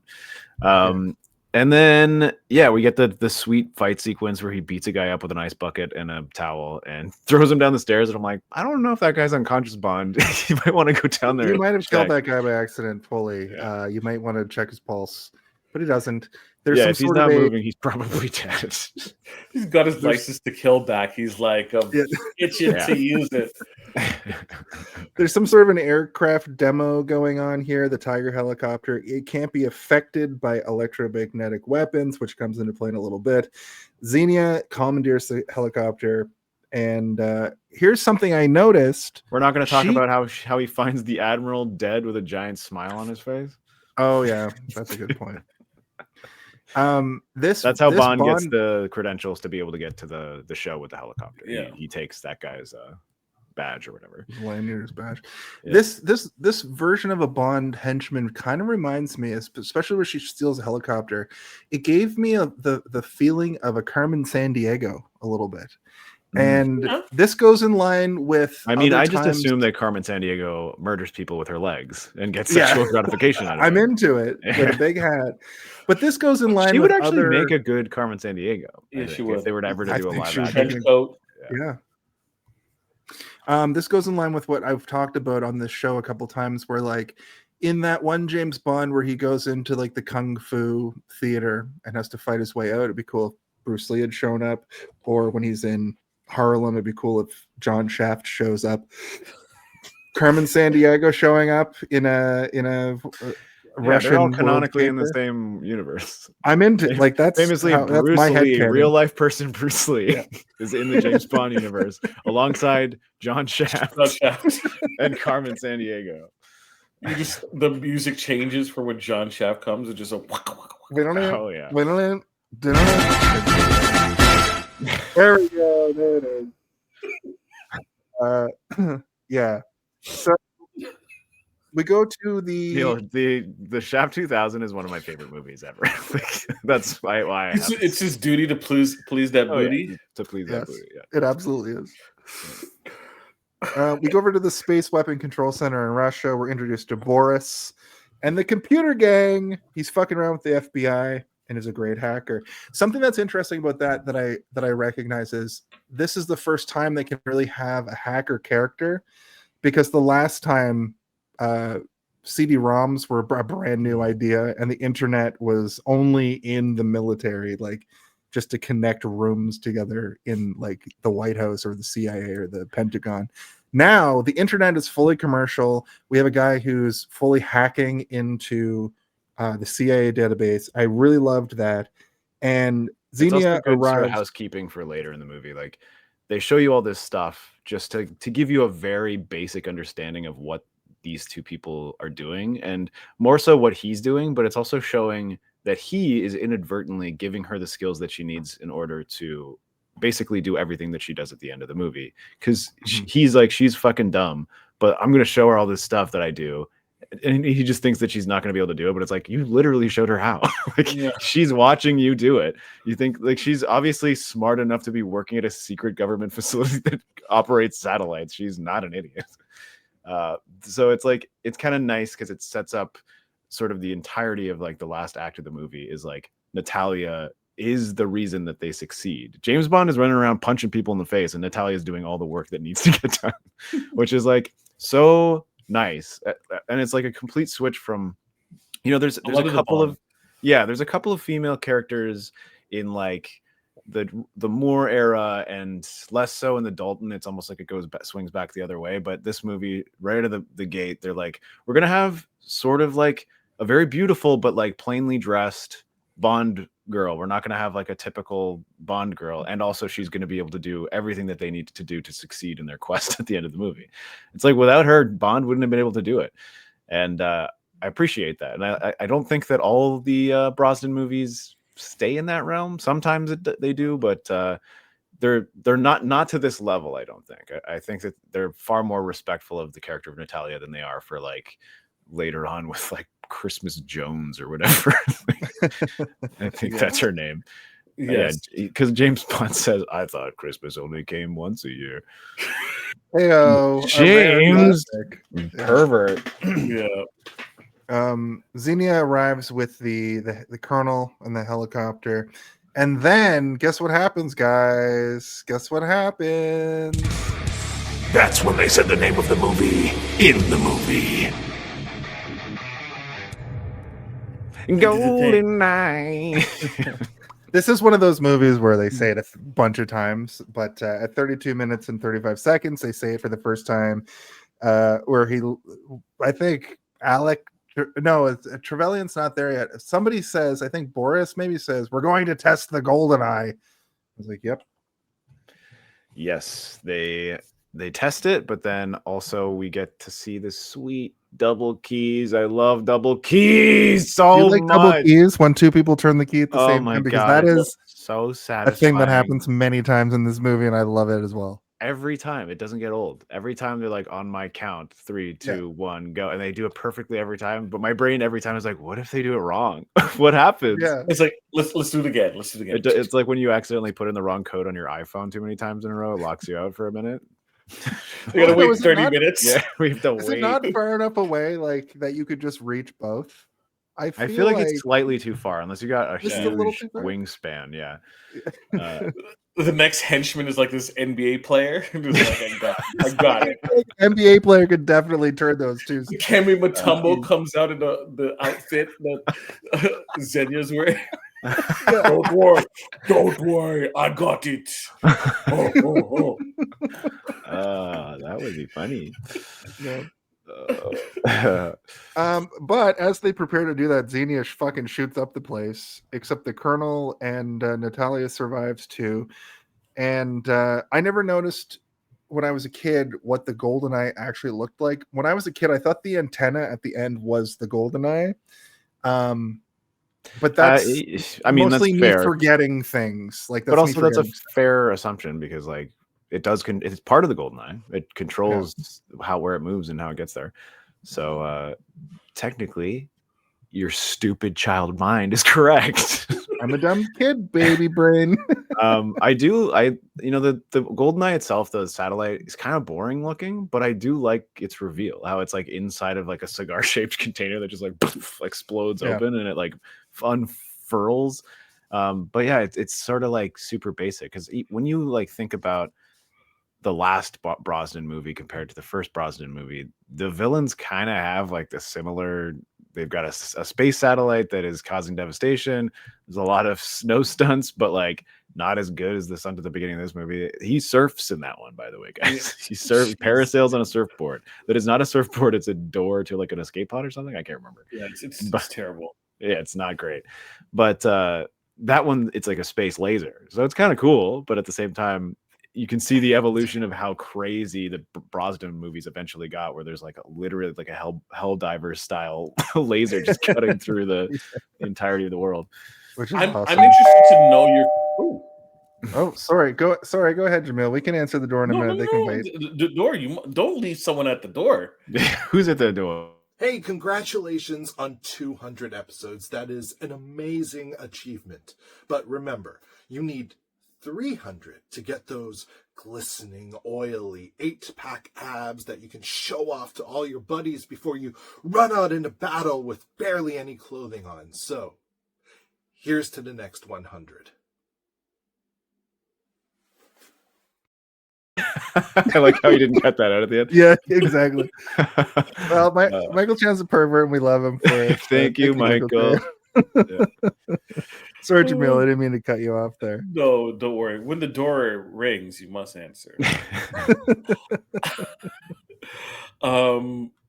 Yeah. I totally forgot what I was talking about. You said I'm interested to hear your take on something, but I don't remember what it is. But on Tomorrow Never Dies, just because it is, especially, I think the distance from Tomorrow Never Dies versus Die Another Day is wildly apart. It is such different movies in terms of its tone. Tonally, yeah. And then like, what was the other one? Die Another Day, and then what was the other one? Tomorrow Never Dies. Not enough. Tomorrow Never Dies. And The World Is Not Enough. Yeah. The World Is Not Enough is pretty good. I like that one quite a bit as well. Yeah. And it also has even with Denise Richards. Yeah. Yeah, the end of that movie not great, but like a lot of it is pretty decent. But you know, like the submarine fight and stuff, and like the villain is interesting. It's like a guy who can't feel pain because he's got like a bullet in his brain or something. Like all that stuff is pretty cool. But yeah, Die Another Day is when it gets real. Like there's a guy who he's got like alopecia, he's got no hair at all, and no eyebrows, no hair. His eyes are like shockingly blue. He's also Asian, which is like, so it's like kind of like odd looking, and he's got diamonds all like embedded in his face. Like he could easily go to a dermatologist and get those removed. He's walking around forever with I'm a diamonds. supervillain now. But he looks so cool, but it is so weird. It's like Jaws level odd. Yeah. And that movie is basically a backdoor pilot as well. For what? For the Jinx movie. Oh, interesting. I didn't know that. Yeah. Yeah, but like it's so cool. He fights inside of an ice castle as it's melting. Like it's so it's crazy. It's such a it's a weird. Maybe I love that movie. Well, I mean, it's got a banger song too, Madonna. Those movies are fragmented in my head because those were on like the movie network, and I only caught them bits and pieces. I remember that Madonna did one of them, but she came back. It's good too. It's like super in the late 90s. poppy. Yeah, and that's my least favorite Bond song. You don't like it. I like it. I don't necessarily like it as a Bond song, but I like the song. We like it in general. It's no Goldeneye. You know, Goldeneye is like peak Bond songs in my mind. The World Is Not Enough, not so much. Or sorry, Die Another Day, not so much. But I still like the song. I remember when it would come on the radio because every time a Bond song comes out, oh yeah, I was like, yeah. My favorite Bond song is the Weird Al one from Spy Hard. That's my favorite James Bond. I do love that song too. It's a good song. I like that his head blows up at the end. Exactly. So they arm the weapon. We have the satellite device. They show the satellite. They hear something as it happens, and Natalia is like scrambling to escape. Onatop goes into the room and fucking just shoots at the vent. This also shows how smart Natalia is as well, because she makes it look like she crawled into the vent, but she actually did not. She hid inside the cupboards. We get one of those dumb like Bond like moments, like one-liners where she says, "I just had to ventilate something," and it's so like all of those lines. Bond says them, and then in this movie, a bunch of people say them. They're just for the audience for like a dumb pun, and it's fine. But it's very obvious when you're watching so many James Bond movies in succession. I just had to ventilate someone. Yeah. Sounds like you need to just ventilate about that fucking opinion of yours. It's fair enough. You just ventilated my opinion with your own opinion. It's clear I had to ventilate someone is the line. Yeah, I wrote, which I'm like, is that it? Yeah, it doesn't make sense. You're right. It's so silly. But you know, it's a Bond movie. They're gonna do it, and it's a new James Bond, a new world, a new era, a new tone completely. It looks so different from the other Bond movies. Like you can, like you were saying earlier, Jason. It's like the last Dalton movie has a very particular '80s look, and because it's the end of the '80s, it's still kind of like hasn't evolved as much yet. This is 6 years later, and it is full '90s mode in the best way possible. Yeah, when the '90s really popped off, like. Leather jackets are still around, and like those like the suits that James Bond wears in this almost feel 80s, but some of them are so bad. I'm like, why is he wearing look at that tie on Bond when he's in like the graveyard of statues or whatever, and he's wearing like a blue suit and like a crazy pattern tie. I'm like, used car power tie. Who are you going to meet? Yeah. Maybe we should get Tim a power tie for the next episode so he doesn't have to wear this tight pants again. Yeah. He's got his power tie on. Ipkiss approved. Yeah, he's locked in. He's Stanley Ipkiss locked in, approved. We meet Moneypenny in this movie. Not in it for very long, but she does remind me of the older Moneypenny. And they do have the same sort of sexual tension. And she's straight up says to Bond, like, we've never gotten it on. And she like threatens to call HR on him. For not having sex with her. Yeah, I've had sex with everyone else. I think that it's the same tone as the rest of the movies where they have a mutual respect for one another, and they like to keep that distance, and because there's a certain professional balance that they strike. But I also do truly believe that they love each other. Like they're also like that's what deeply in love with each other. I think it's unrequited like coworker love. Like I that's his also work wife.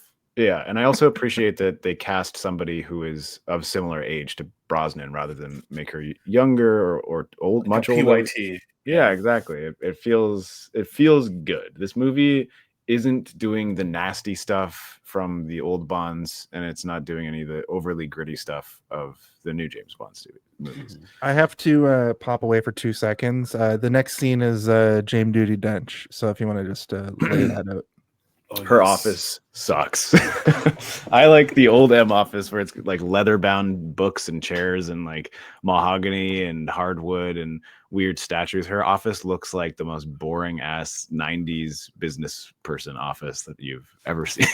Like, this is not my office. I'm currently borrowing someone's office as they're doing renovations. So this is just the generic office that we have. Our ghost office. Yeah. But she's got bourbon. She loves bourbon. I think that he says like your predecessor kept scotch in the cupboard, and she's like, nah, we're drinking whiskey, baby. I mean, I guess scotch is technically whiskey too. But I like that she doesn't pull her punches with him. You know, she gives him the lowdown of what's going on and walks him through the mission. He's being a bit of a prick and saying like, you mean all the decisions that you guys made that failed? Like, remember all that stuff that I told you and you guys told me it wasn't important? Well, it turned out it was important. Maybe you should have listened to me. And she's like, shut the fuck up. Like, I don't give a fuck about you. I'll send you into a volcano and to die. I don't care. And it felt like this movie had a mandate to kind of modernize Bond with his relationship with women specifically. That's why the Moneypenny relationship with M being in charge and being someone at least who doesn't automatically just like, well, 00, please be safe, right? Yeah. She's very stern, kind of fighting against the old boys club that she probably had to go through. Even with On a Top, where it's like, oh, like regularly James would sleep with every single woman that's in the movie, right? Like that doesn't happen in that one. She is a villain. He does not sleep with her. So it's interesting. I think I think you're right, because it's successful, I think, in that regard, in terms of like reevaluating and examining his relationship with women and like sort of the lack of respect that he seems to have for them through the entirety of the franchise. This is like the 17th movie or something, I think. Like it's up there, and it took him that long to be like, maybe we should make him less of a misogynistic asshole. Maybe we'll have someone call him out on it. And like, you know, what better way to do that than to make his new boss somebody who's like, your fucking boyish charms don't work on me. I will send you to your death, but I'll never do it flippantly. As I will always have a plan, and sending you to your death is always going to be a last resort for me. So I'm not going to just let you run around and do whatever the fuck you want. You have to listen to me. I have lots of analysts in place that know what they're doing. Which is great, because it also lends credence to the idea that the like the 007 moniker can be a different person. So in this movie, they literally change it in front of our eyes to a woman, and they reference the old M. Bond doesn't like the way new M does business, which is awesome. And I loved all the stuff you were saying. It's got these feminist undertones of this film are very clear and present. Natalia acts a little bit like a no agency Bond girl, but she's the smartest person in the room all the time. She's just nervous, and that's her only real downfall. But M is the hardest nosed M we've seen to date, because she's like, fuck your fucking ideals. You're a dinosaur. She calls him a dinosaur. Yeah. She calls, like, he's an antiquated fucking utility. Yeah. And that's absolutely correct, and it never really changes, but he is that like hard-headed moron who is always preoccupied with like sex and blowing shit up to get his way. He's like a petulant child, James Bond is. And M calls him out, and I love that I heard all of what you guys were saying, and I fucking love. I think I agree with everything you just said, except for Natalia acting like a no agency Bond girl because I think that she continuously and constantly is like diving out of the way of explosions and like almost getting crushed by things, and she's escaping from death constantly. Like I think that she, like, maybe in her like softness, in her like that's tone, that's what I'm. But like her about, actions in no way are sort of no agency. They're like I'm not, have more agency than Bond at times. Like yes, absolutely. I'm not saying she has no agency. She has that. I guess softness is the correct way to look at it. And they, at first, you think she's going to be one of those like vapid Bond girls who just when she's, automatically like, hiding in the kitchen. comes to his masculinity and his charm. Even within the same scene of you feeling that way, you are proven otherwise within seconds almost. Like as soon as the attack happens, she's like, she knows what she's doing. She hides, and she hides in a smart way to trick them, and then she escapes from being locked inside of an underground facility by climbing up through a flaming satellite. It's fucking crazy. And then finding the dogs. Yeah, and so which infers that dog. she knows how to use a dog sled. Yeah. Who the fuck could just pilot a dog sled? I wouldn't be able to do that shit. I wasn't trying to like diminish or discredit who she is. Yeah, I think it was just saying that, I think it was like, just the way you worded it. I wanted to make sure that you weren't saying something that was untrue. No, she's definitely one of the best Bond girls, like, of the 8 movies we've done on the show. Like even with some of the like the better ones, absolutely, I think kind of trumps them. Even like the character in Dr. No, like it hasn't, like, from all the movies we've done, she's had the most agency up until Natalia. I think, like, I might be forgetting one or two, but I'm pretty sure that, like, out of all the writer, I can't remember she's like the woman who's like, they find her on the island and she's like collecting shells or whatever, and she's like, I sell these to moronic tourists for a lot of money. But yeah, so I mean, I guess I just described it, but they use the Goldeneye on this facility. We don't see them kidnap Boris, so there's almost a point where a few minutes where we think he may have died, but turns out that they kidnap him because they need somebody who knows how to use all the technology.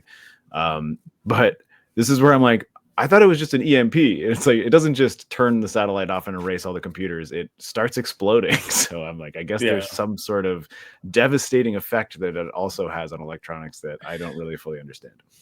Oh yeah, like we haven't even gotten to that point yet. Yeah. So the EMP goes off, kills comms, takes all the jets in the area that are like investigating. Pretty good miniatures start appearing here as well. The Goldeneye was built during the Cold War.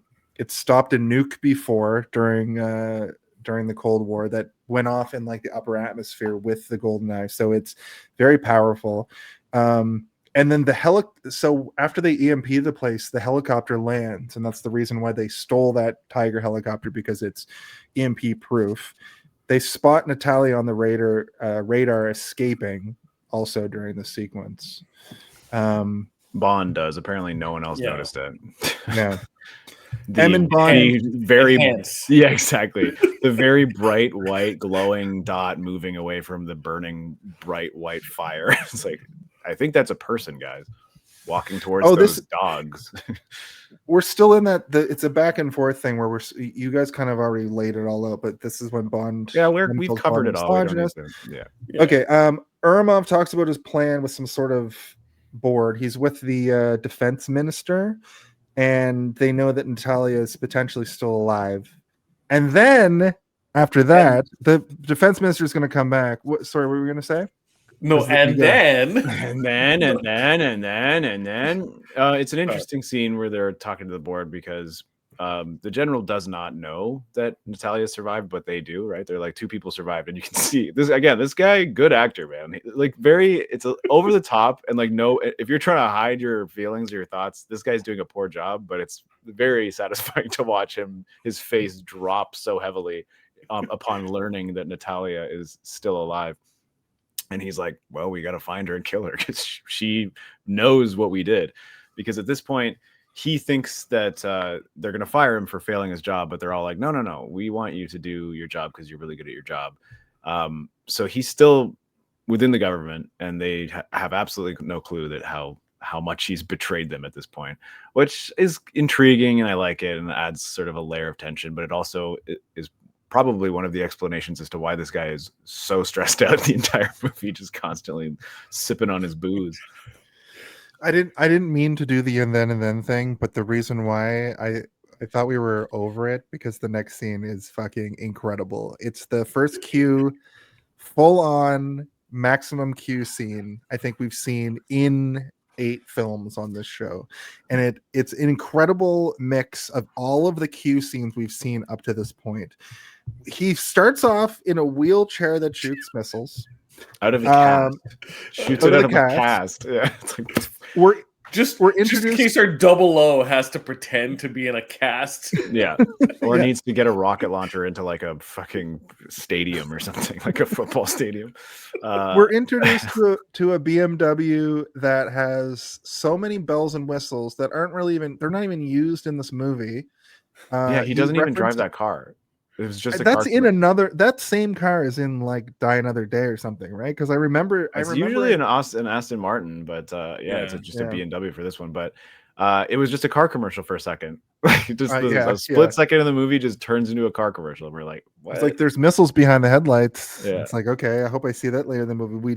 Honestly, the editing of this sequence is so good. The way it cuts from one thing to another, it's so comedically timed that everything you're seeing is just punctuated by the editing that makes it so much funnier. Like the whole sequence is actually hilarious. Yeah, stuff happening in the background.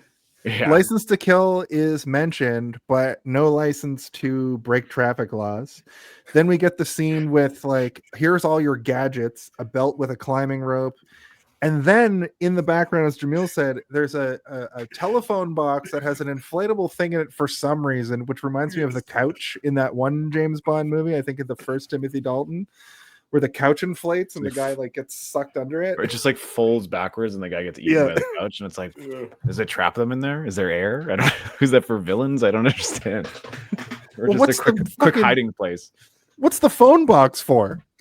I assume to trap people inside the phone booth. But yeah, it's also one of those things where it's like they're gonna just be some weird shit in the background that it's like we don't even know why we're making this one 007, but stop asking me so many questions, Bond. You really need a license to chew. Yeah, exactly. I mean, it also has, I think, the funniest Q line in any James Bond movie, which is Bond picks up a submarine sandwich and Q is like, "Don't touch that. It's my lunch." And you're like, okay. And he picks it up like a fucking gun's gonna come out of it. Yeah, or like a knife comes out of it. That's my sandwich. Or it's like, what is it, The Office, where the guy comes with like the pipe inside of the sandwich to beat Oscar up or whatever. Just pulls out a lead pipe. We're also introduced to the pen bomb, which has it's another one of those like a certain amount of clicks has it go off, which is one of my favorite scenes in this whole movie. Later, spoilers, where he's like watching the clicks. I think it's also we'll talk about when we get there. Out of like a lot of Bond movies, they kind of are clumsy with the Q stuff, where it's like Q will introduce him to a gadget and he will use the gadget at some point. But in this movie, that pen bomb becomes so sort of like integral to the plot at the end and like the progression of it, where it's like a lot of the other movies, it's like he gets the gadget and you're just sort of waiting for him to use it in some way. Right? Do the thing that the gadget does. You get to see it. Exactly. Here's your explosive cigarettes. Here's your gun camera or whatever. The last movie had some wild, weird shit in it. I was like, what is toothpaste that's actually C4 explosives. I'll never forget that. But this one, it's like, it's an indiscriminate pen, which is cool that it has a crazy explosive inside of it. But I also love that they set up that Boris is like a weird, fidgety ADHD kid who like has to fidget with a pen the whole time. And you're like, oh, they're setting up this whole thing, this pen thing perfectly. And it's a happy accident in the movie, but it's also like, it's very cool. And I think, in my opinion, good writing, but I'm sure there's a lot of people who would call it lazy and piss poor, but I think it rocks. Yeah. I think that it's responsible writing, right? You don't introduce a gun and then not have it be used, at all in the movie, right? Chekhov's pen. Yes. So you should have said Chekhov's exploding pen or smoking pen. So they've done actually just a with a variety of things. Chekhov's vape. Chekhov's- That's what the new Bond is going to have, a vape that if you puff on it 3 times, it fucking is a nuke. Having especially nowadays, I guess we're just used to it in general, where movies are made on the fly and things kind of just go nowhere. You have an example of a movie where it really feels like the beginning sets up a lot of these things that we see, and everything is called back, right? At the end, you're paying attention, you're going to be rewarded with this information of what's going to happen one after the other. I also, not to dwell on this for too long, but like a lot of Bond movies, he gets the gadget and then almost the next scene he's using it, right? So I really like the fact that like just enough time passes that you almost forget about the pen until Trevelyan is like, nice pen or whatever, throws it on the counter. I'm like, oh, he's got the bomb pen. I forgot about the bomb pen. But he's far more interested in the more flashy gadgets that he's familiar with, because as we know, he also was a 00 agent as well, so he has a watch too, but he knows how to use Bond's watch, and he knows like, oh, he's armed it because the little red light's on, I just need to press a couple buttons to disarm the mines that he's put everywhere. Also, those mines look so cool. I love those mines so much. Yeah, they're exact, and he doesn't even get used the amount even once, really, the way that in the game they had they got the detonator mine and the proximity mine. The remote mines and proximity mines. He didn't want to use the proximity ones, guys. He needed to time it.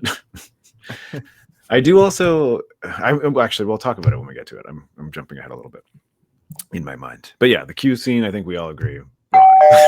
Whoa, who's there? Anything else you want to add to production? I thought it was shot pretty good. Jake?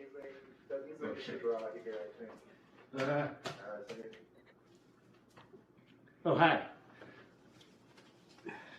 Jason, Steve, Jake here. Thanks for having me on the show over the years, and it's been a wild ride. Congratulations. And, yeah.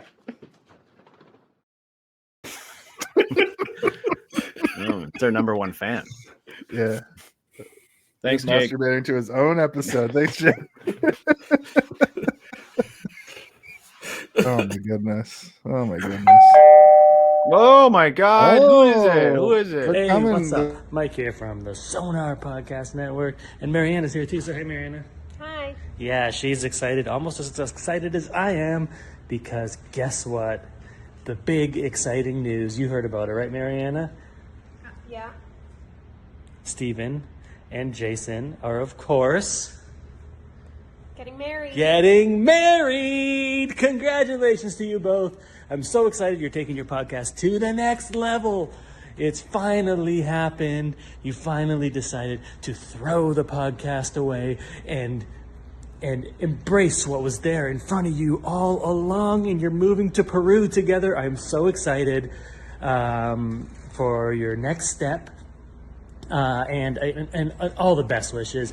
I wish you many, many beautiful days and many, many gorgeous blue skies ahead.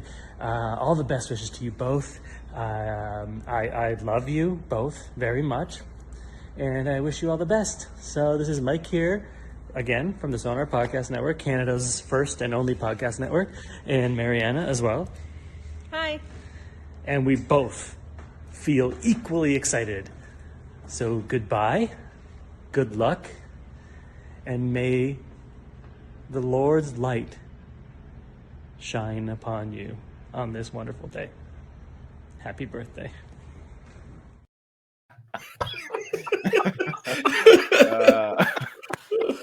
Very good. Thank you, Mike and Mariana. Thank you, Mike and Mariana. They're That's both fucking so funny. Yeah. Effortlessly too. That I've watched that so many times, and it makes me laugh every time. I like that even he didn't know what he was going to say. just kind of slowly came out of him. Anyway, moving on. James Bond goes to Russia. Yeah, he goes to Russia. And he meets Wade. Yeah, he meets an American. Is it Wade? Yes, it's Jack Wade. Right. Bond interrogates him. He's like, "Who the fuck are you?" And he shows him the rose tattoo. Right. Okay. Which is on his butt. And then Those right roughies? afterward, Wade says, "You into gardening, Bond?" And I'm like, "Is that a euphemism?" You want to like root me? Yeah. So they fuck. James yeah, I'm Bond is assuming that they bisexual did now. his car.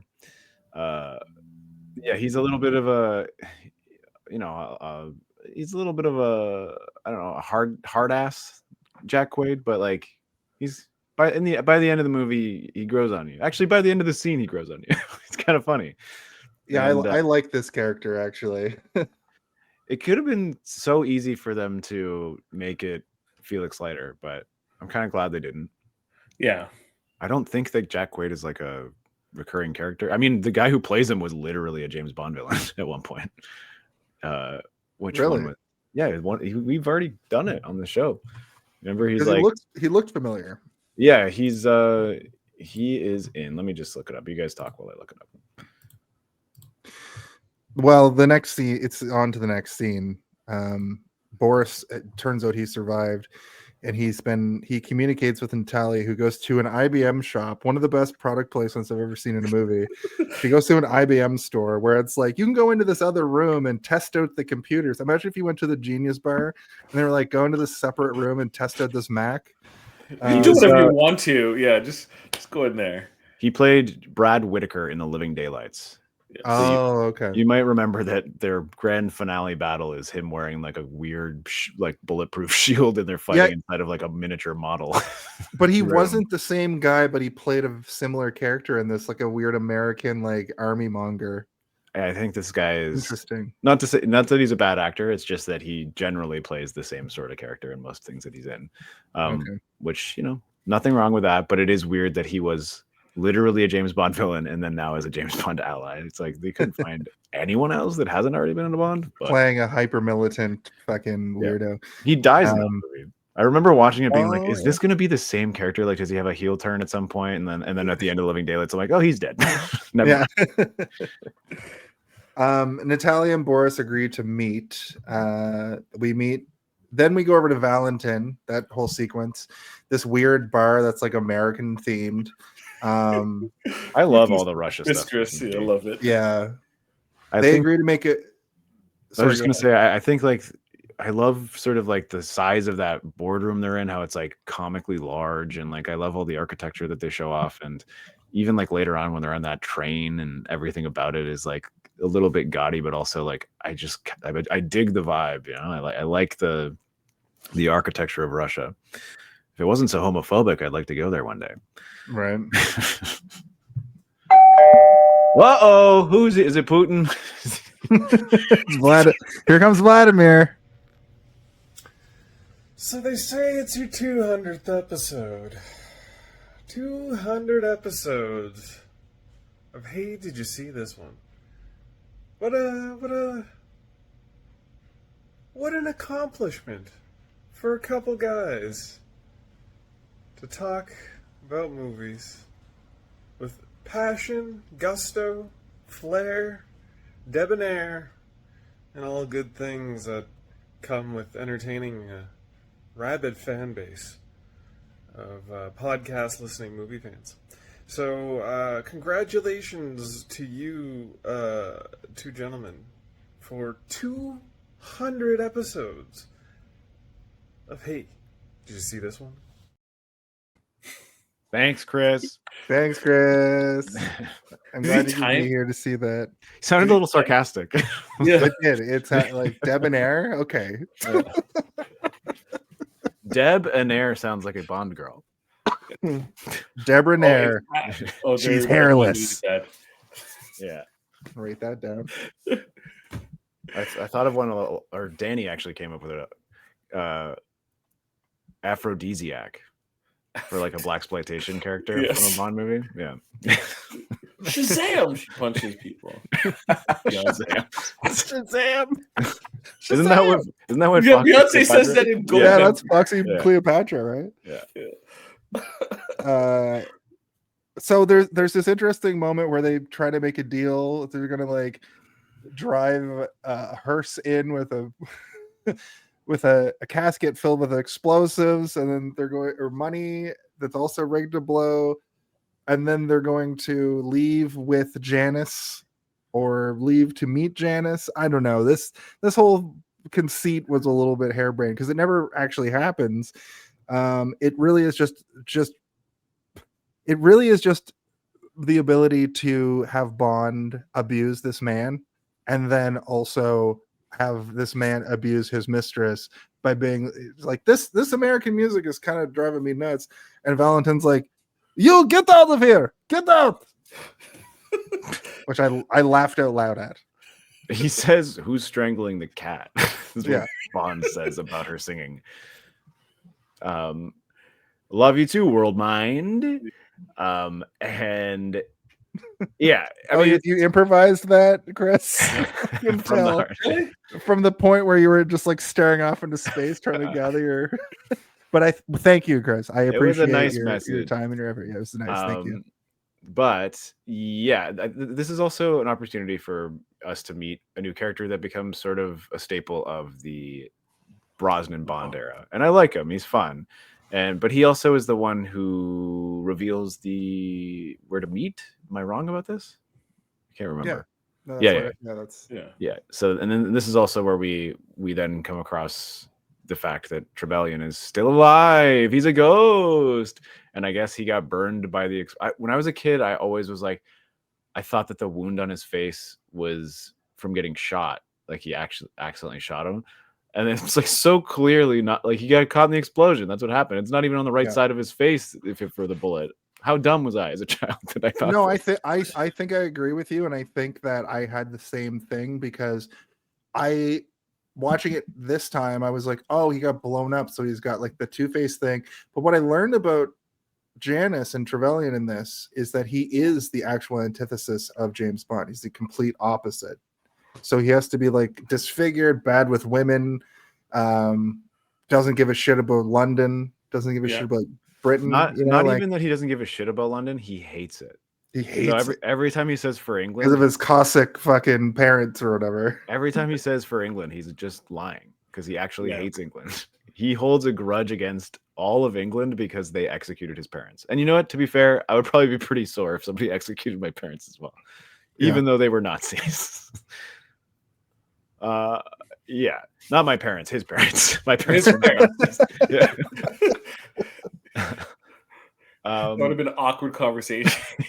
Yeah. Did you call us Nazis? But it's also just a cool set piece. Like the idea of meeting in this sort of dilapidated, I called it a graveyard earlier, of Soviet era statues that were torn down and they just have been stored in this area, I guess. And There's a scene cool. before that though. There's a scene because smash cut to James Bond lying in a pool. Yeah, it's the fuck, I forgot about this. Yeah. Xenia comes in and fucking seduce bang fights him. And I just wrote Bond versus Xenia on a top. Fight fuck. I feel like he was real. This is where I'm like, Bond, you idiot. Don't you know? Like, you found the corpse of the guy who she killed with his like crushed spine and like the air. Would you not have put two and two together? Do not get near this woman. She's going to strangle you with her legs. Yeah. But it was more of him putting the gun down that I'm like, oh God. I do like that he burns your butt. I'm just going to casually put it there in front of her so she sees where the gun is too. And knows that I don't have it anymore. So do you guys think that he legitimately was like, I am going to have sex with this woman, it's going to be fine? Because that's how I felt about him. I believe he did, even though he almost like severed his lip from fighting. She's scary. And then also while they're fighting, just a random man comes in and he hits him in the face with like a metal bucket, knocks him out. I'm like, who is that guy? My headcanon is the same guy from the boat at the beginning. He's just back. He's fine. No, that guy thought that James Bond was beating up a woman. He's like, you can't leave that woman alone, sir. He was actually a hero. But like Bond's casualness during this fight is just kind of insane. Right? Like even when he's like, oh, you bit my lip, and then he casually goes for the gun, but he's like sauntering over. Like, what? He doesn't die for it. He's not scared of her, and he should be because she's pretty scary. Yeah. But he subdues her, and then she's the one that drives him to the graveyard. I forgot about that. And then he karate chops her, which I'm like, yes. That's what I was saying to Jaemeel in the pre-show. The slapper thing from the game, he does the literal chop that you see in that video game to her, because he has the gun on her. They pull up, and then as he gets into the car, he just goes judo chop. He does a judo chop, and then he says like "sweet dreams" or some shit. Yeah, that's what he says. Sweet dreams or some shit. But we do miss one of the classic lines where he goes, "No, no, no." Oh, right. No more foreplay. Yeah, when she's screaming yes as she's getting off on murdering him. She's maybe the most psychotic James Bond character out of all, out of all the movies. I love her. Yeah, I do not. I find it. Oh, who's there?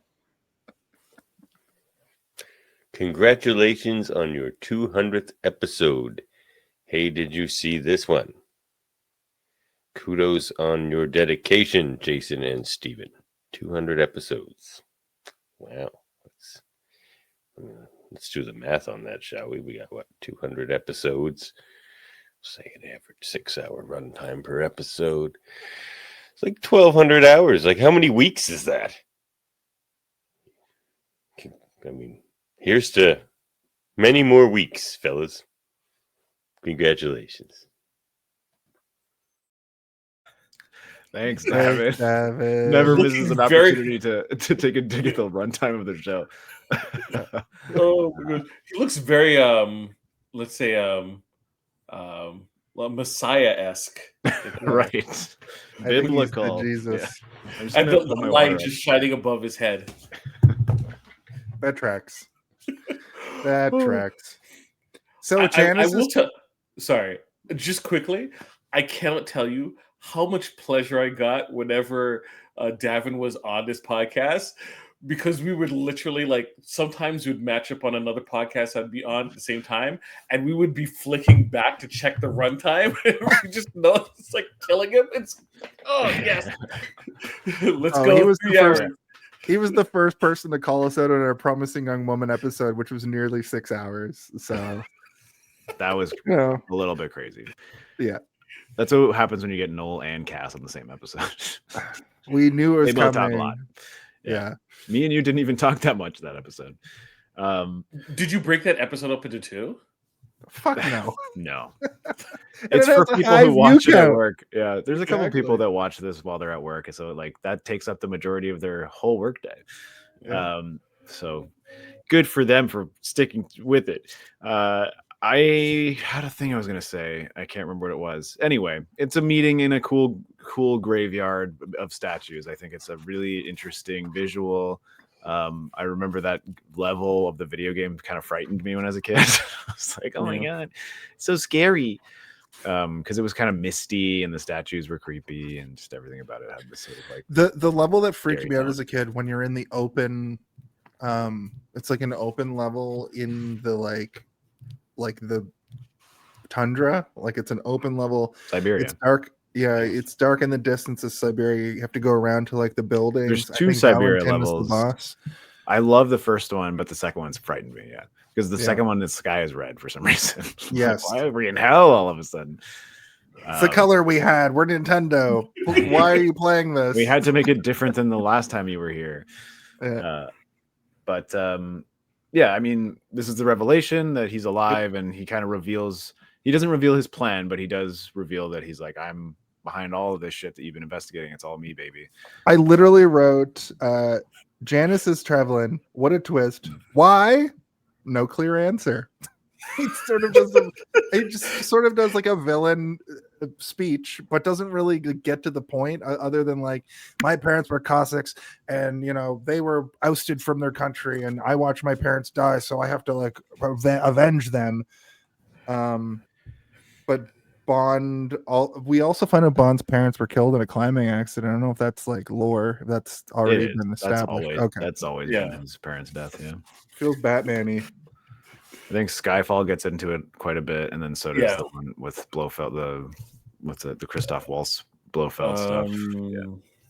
I think it's Spectre. Spectre, yeah. Yeah. Okay. Didn't love Spectre. Love Skyfall though. A lot of promise. It kind of fell flat. Yeah. Janus is a two-faced god, which was an interesting thing to point out. Also, Janus was going to ask Bond to join his side, but he knew like he really couldn't. Bond is drugged and wakes up in a helicopter, arm to blow with Natalia. And he also takes the time to say, she's like, "Wake up, Mr. Bond, wake up, Mr. Man." And he's like, "I'm a little tied up right now." It's like, God damn it. We can't get away from these fucking Bond one-liners. Listen, I love them though. It's part of the DNA. Pierce of the Brosnan James was Bond like, movie. "Give me more." I could say I'm tied up right now, maybe, or something.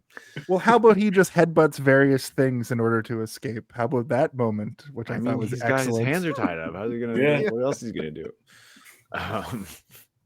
Also, he's had so many concussions. His brain is basically mashed potatoes.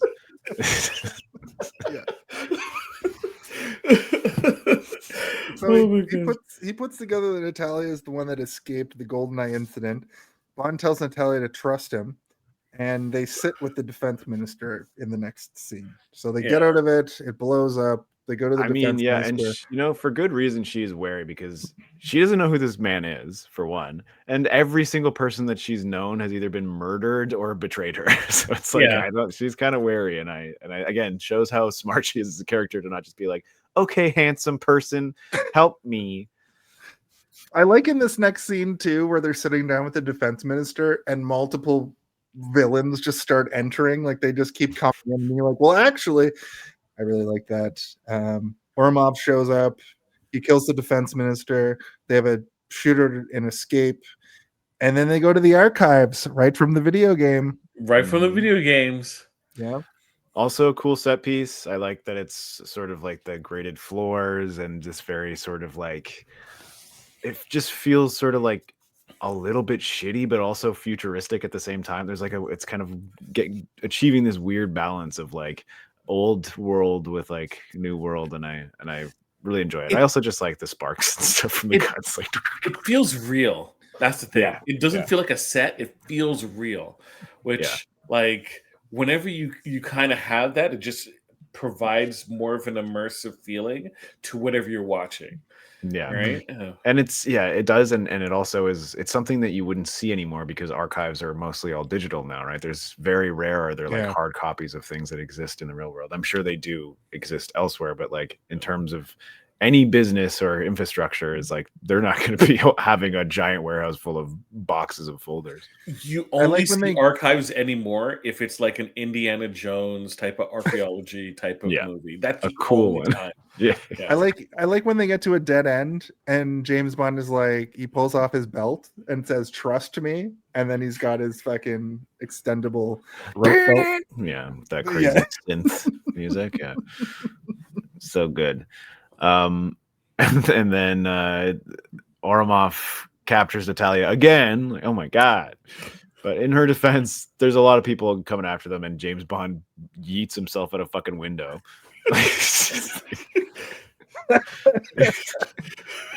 And then gets a fucking tank. Which, I was talking about this last week. I'm not a huge fan of car chases in movies, Jaemeel, but like every once in a while, there's something that really does it for me. So like Mad Max Fury Road, one long car chase. I love every second of it. And this movie, it's not a car chase. It's a tank chasing cars. Yeah, it's great. My note here is Bond gets through walls and Bond gets a fucking tank, and the Bond theme blares. Yeah, and he's going through walls and pillars and just running things over. He's also like Tokyo drifting with the tank. He drifts with it. Yeah. He smashes through a building. He crashes. He chases like by the water, and people are flying off. The truck flies into the water. There's so much chaos. You guys know that I love chaos in movies, and it's fully chaos. There's falling in the river, crushing cars. Ends up with a statue on top of the tank that gets stuck and smashes two cop cars, which I also maybe love. my favorite little level of the video game when you're just driving around in the tank in the city.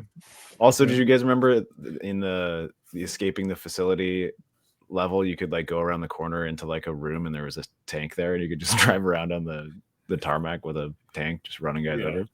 Yeah, of Love course. it. Love it. Whoa, my God. Come in.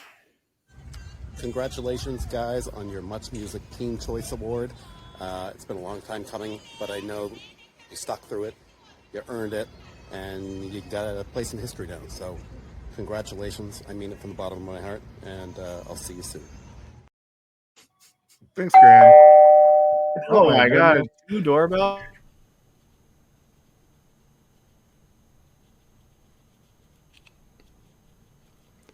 Oh, hello.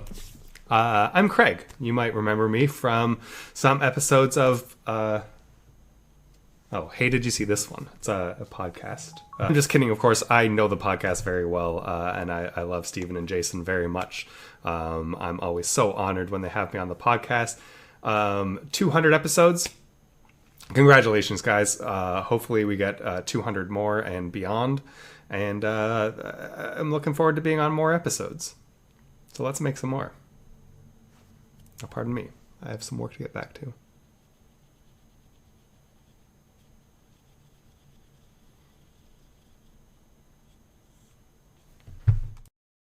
Oh, the slow fade out. This is so dramatic. Thanks, Craig. We love you. Thanks, Craig. I like as it fades out, it's going, his glasses are going crazy.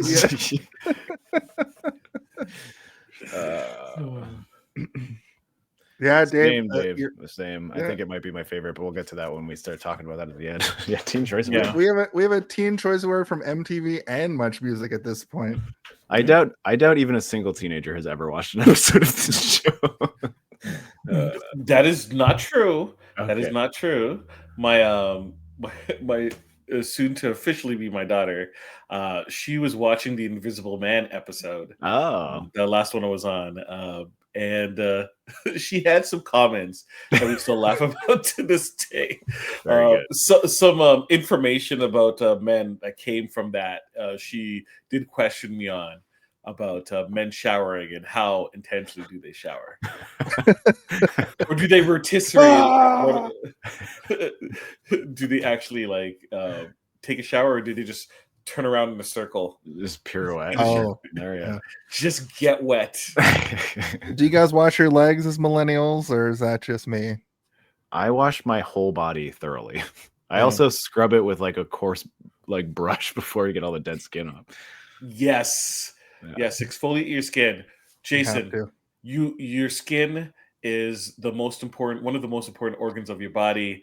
Take care of it, please. I said, or is it just me, as in I do wash my legs? Is it? Did I just call you out saying that maybe you should try harder? Jason, you have great skin. You have great skin. So that's our episode for this week. That's 200 in the bag. I'm gonna go take a shower. Yeah, I'm gonna go take 10 showers now and exfoliate my legs. It's just like fucking steel wool. Also, I noticed that there's a scene where Bond rolls by in the tank, and it seems like he's just skulking along in a tank, he's just from the shoulders up, his head just goes, and I thought that was really funny. I think the whole tank thing is great. Yeah. I also love that obviously I know it happened, so I was waiting for it, but I can't imagine seeing this in theater if they had not shown it in the trailers. I don't remember if they did or not, but him just blasting through a wall in a tank is just oh my God. What's Bond gonna do? Is he gonna have that shitty BMW? No, he's in a tank. Yeah, that was in the commercials. That was in the commercials. I distinctly, it was one of the most important. The theme song just blares when he breaks through that wall in the tank in the commercials. It's a pretty important moment, but I guess it was probably one of the larger price tag stunts that they do throughout the movie. But I also absolutely shortly after this is the train, and as we've discussed, I am a train weirdo. I fucking love trains. I love train levels in video games. When I was working for the board game company, we had this episodic adventure that came out every month, and there was a point where I'm like, guys, they're like, what? I'm like, we got to do a train episode. They're like, what? I'm like, everybody's favorite level in every video game is the train level. We got to do a train level. So I forced them to do a train level. You're like, who's we? Yeah, I think maybe just me. But But yeah, I'm with you. The other movie we did with the train bit reminded me of this, and this train bit is amazing. But the video game train part of this is better than the actual train part in the movie, because they don't spend a lot of time on the actual train. It's a situation where Bond rolls up in the tank and the train's going towards it. It's and they're so like, good. That's what I was going to derail mention. us. Is like, Yeah. I love so much that the tank just like slowly comes out of the darkness of a tunnel, like like, oh my, it's like a Looney Tunes moment. So like, this is Yeah. so good, but it's also But in a good super- way. yeah, it's like super intimidating as well to just like have this because you're thinking like, well, Bond probably ditched the tank to chase the train. No, he somehow got ahead of the train, and now he's waiting for them on the tracks in the tank. And then meanwhile in the train, Trevelyan is like just force kissing Natalia. And I know that's gross, but it really hits home that he's like the antithesis of James Bond. That's what I love about this Bond villain. They were the same at one point, but now he's just like doing everything by the book in the opposite way, where he's just like, he's got no charisma, he's force kissing women and just being a disaster, man. She plays disgusted by it so well too.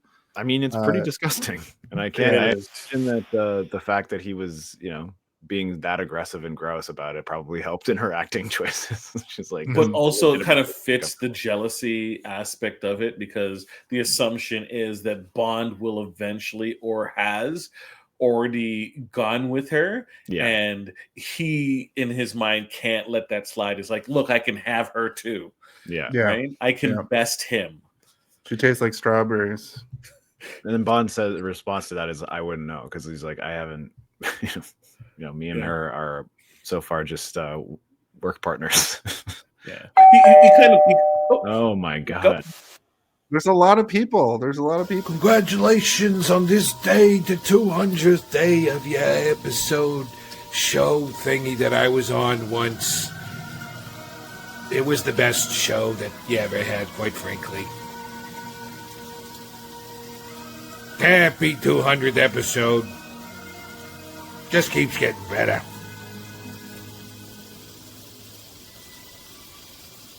I'm gonna watch it tonight. I hope you do too. Not you, Jason and Steve, but the other. All right. 200 episodes. Oh my god! It's like an anime at this point. Oh, that's the second person to make that. The person that called us out for that. Yeah. Thank you. Thanks, Stewie. Good episodes, no filler. Yeah. Except for all the filler.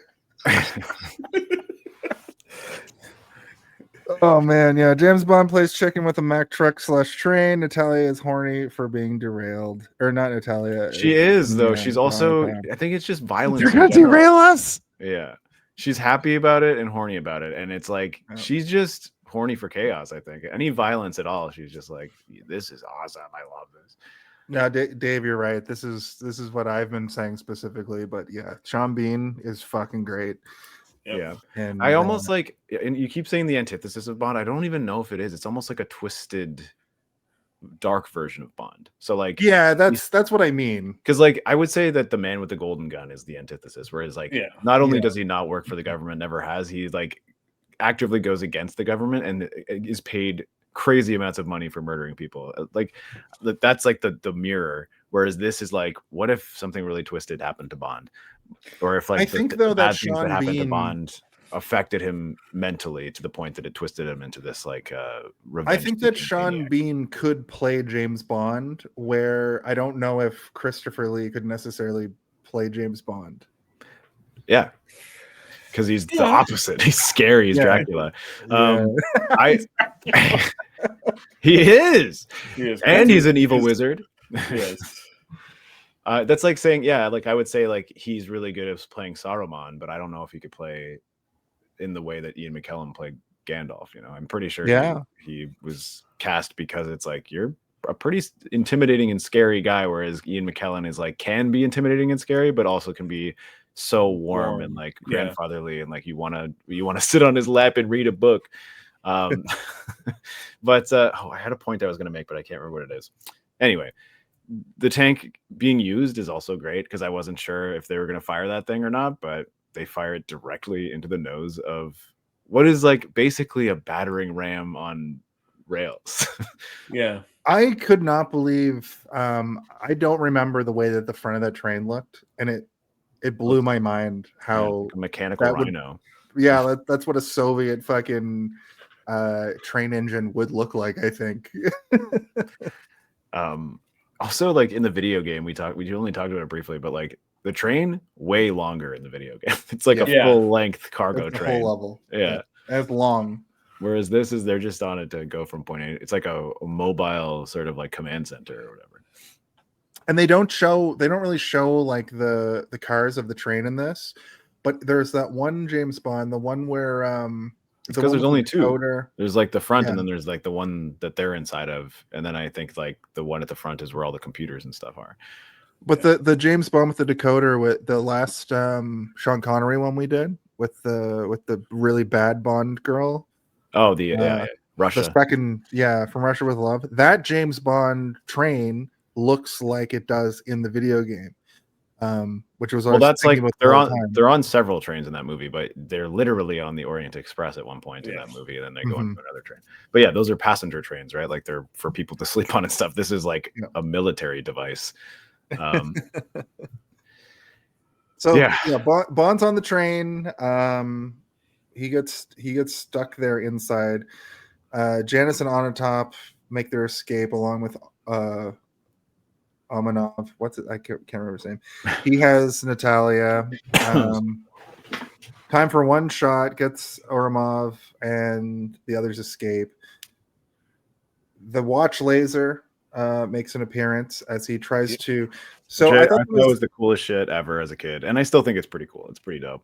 Well, I thought it was funny that Natalia's trying to like hack at the mainframe while he's like pulling up carpet and like using his fucking. Well, this is another watch to open another up the piece of bottom. evidence that she is not only really good at what she does, but also badass because she's like, "What are you doing? I'm gonna do this. You gotta figure out how we're gonna get out of here."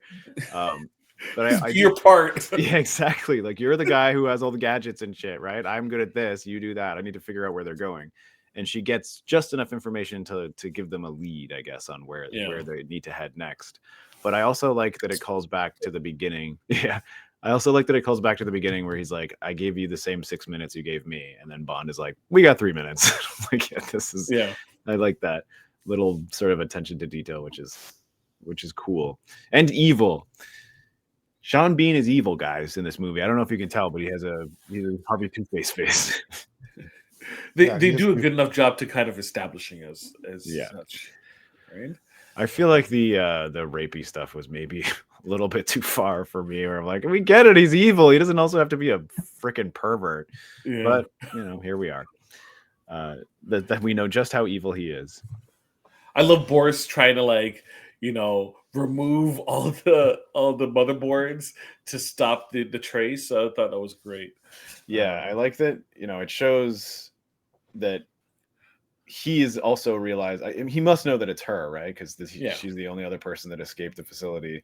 But he's still like in that moment is him sort of like relenting the fact that like, oh, maybe she is, if not like smarter than I thought, as smart as me, and that pisses him off beyond anything else, is that like no one else is allowed to be smarter than me or better than me at this job. And he holds on to it for the rest of the movie too. Every time he talks about her, he has this like, he's like dripping with disdain, and like she only works on the propulsion system. She doesn't even know what the fuck she's doing. I know what I'm doing though. And he's wrong. And he can't handle that she's smarter than him, which I like because it shows how pathetic he is as a person. It's great, which makes his when he gets his comeuppance even better. Yes, and oh boy, does he ever! And it's so funny. It's like one of those moments where I'm like, again, this is a cartoon all of a sudden, and I am down for it. Looks like something out of a Tim. Whoa, who's that at the door?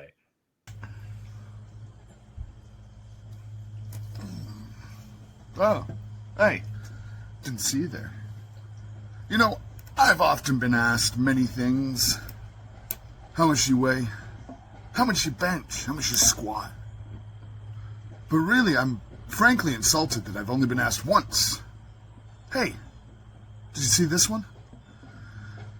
You know, you could probably justify that by having me back on the show, and I could easily answer that with subsequent episodes. I think it's, frankly, unfair and disgusting that I've only been on once. So, please, listeners, watchers of Hey, Did You See This One? Ask for your favorite, very large, very gay pro wrestler to be back on the show, or I'll break Jason's legs next time I see him. It's up to you. Did you see this one? I have to see him tomorrow night when Thanks, he's in the Cam. main event of Super Kick. Thank you, I was Sam. wondering how long into the video he would say how gay he is. I hope if anyone's going to Super Kick tomorrow, please start Break His Legs chance. Please, please. Don't start that. Maybe I should go and start it.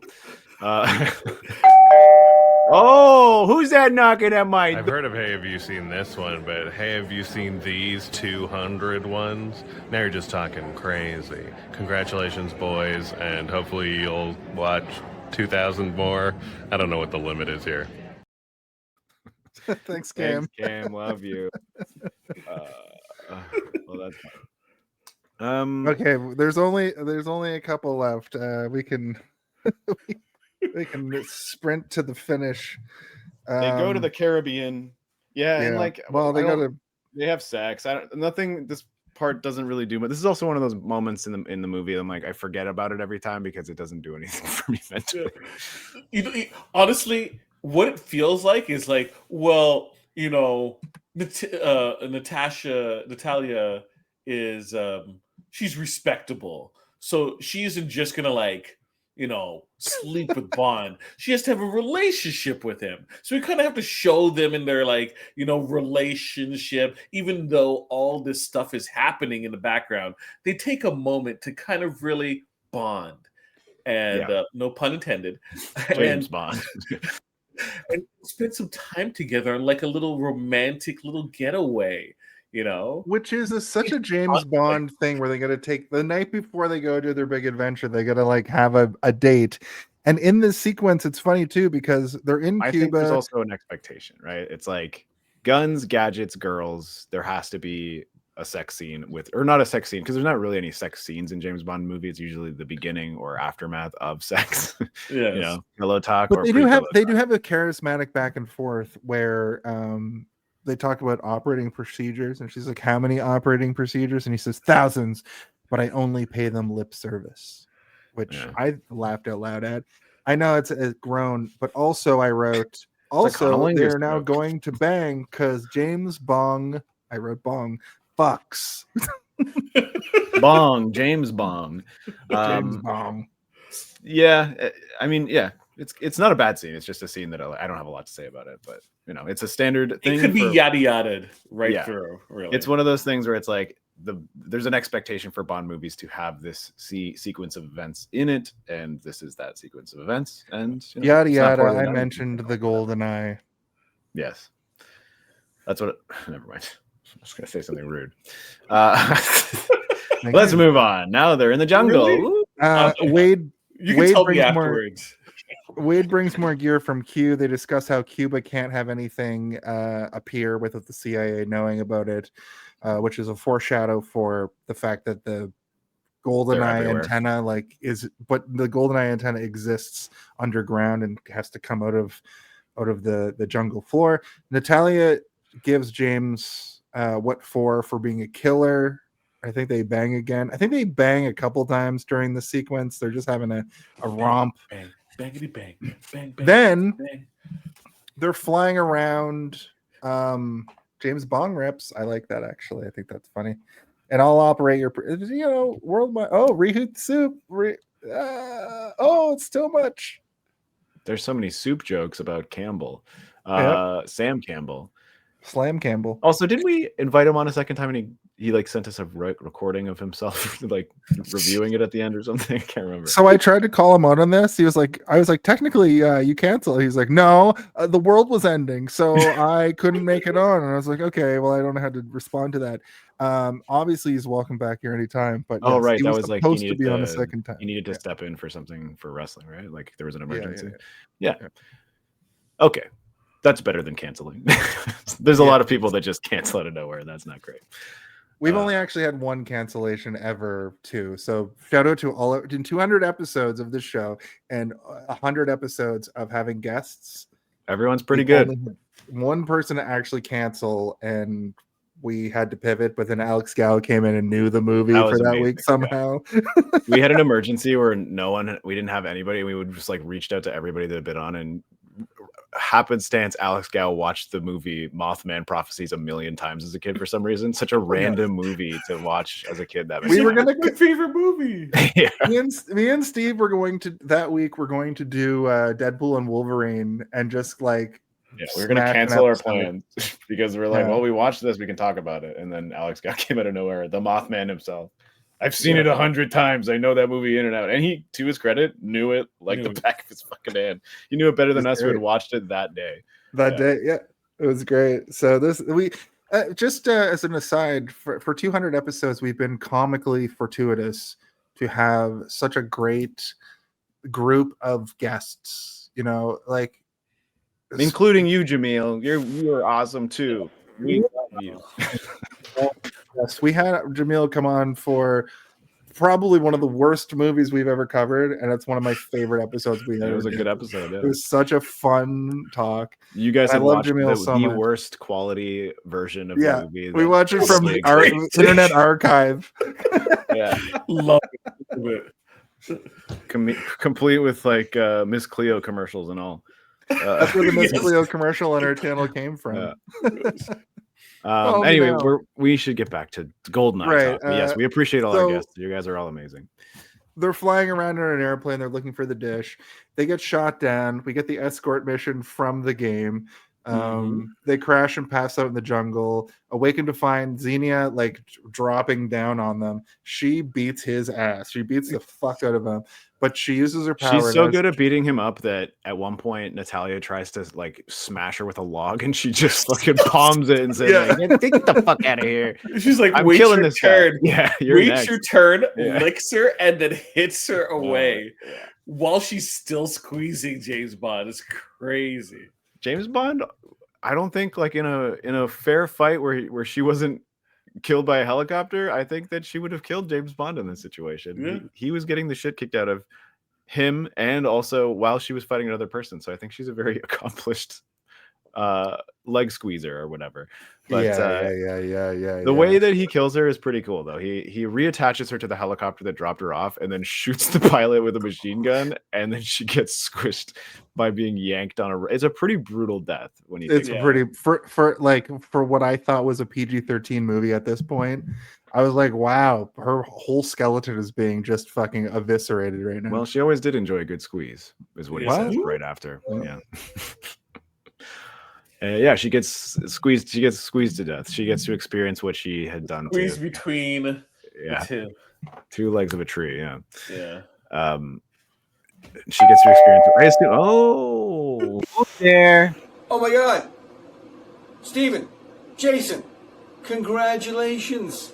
Just wanted to send a little video along, congratulating you guys for your 200,000th episode of Hey, Did You See This One? Hey, did you see this one? And I want to thank you for having me on when you have me on, and I hope to do it again. It's a good time. I got a lot of content to catch up on. I didn't realize we were that far along. I don't know where you guys find the time. That's a daily. You're doing multiple episodes a day, putting out those numbers. Anyway, that's all I wanted to say. Don't want to take up much of your time, but congratulations. I look forward to another 200,000 episodes, and I look forward to being on at least one or two of them again. That's great. Awesome. Thank you very much. Congratulations. Woo. Thank you, Jared. You're right. This is the 200,000th episode, actually. I like that he has a framed picture of Grogu in his house.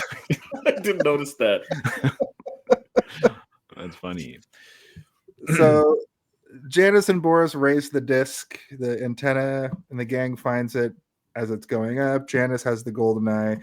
Really cool miniature of the base for the water disappearing. We talked about that a bit. But the structure seems to exist because they also run around like a certain... Yeah, that's a real place. Yeah. I didn't look it up for this episode, but I have looked it up in the past. But yeah, it's a real thing. Also super impressive and cool set piece as well. I love when there's some kind of weird evil base. It's like, I'm always disappointed when there isn't a weird evil base in a James Bond movie. Sometimes they make up for it by having like a weird sword fight on a plane.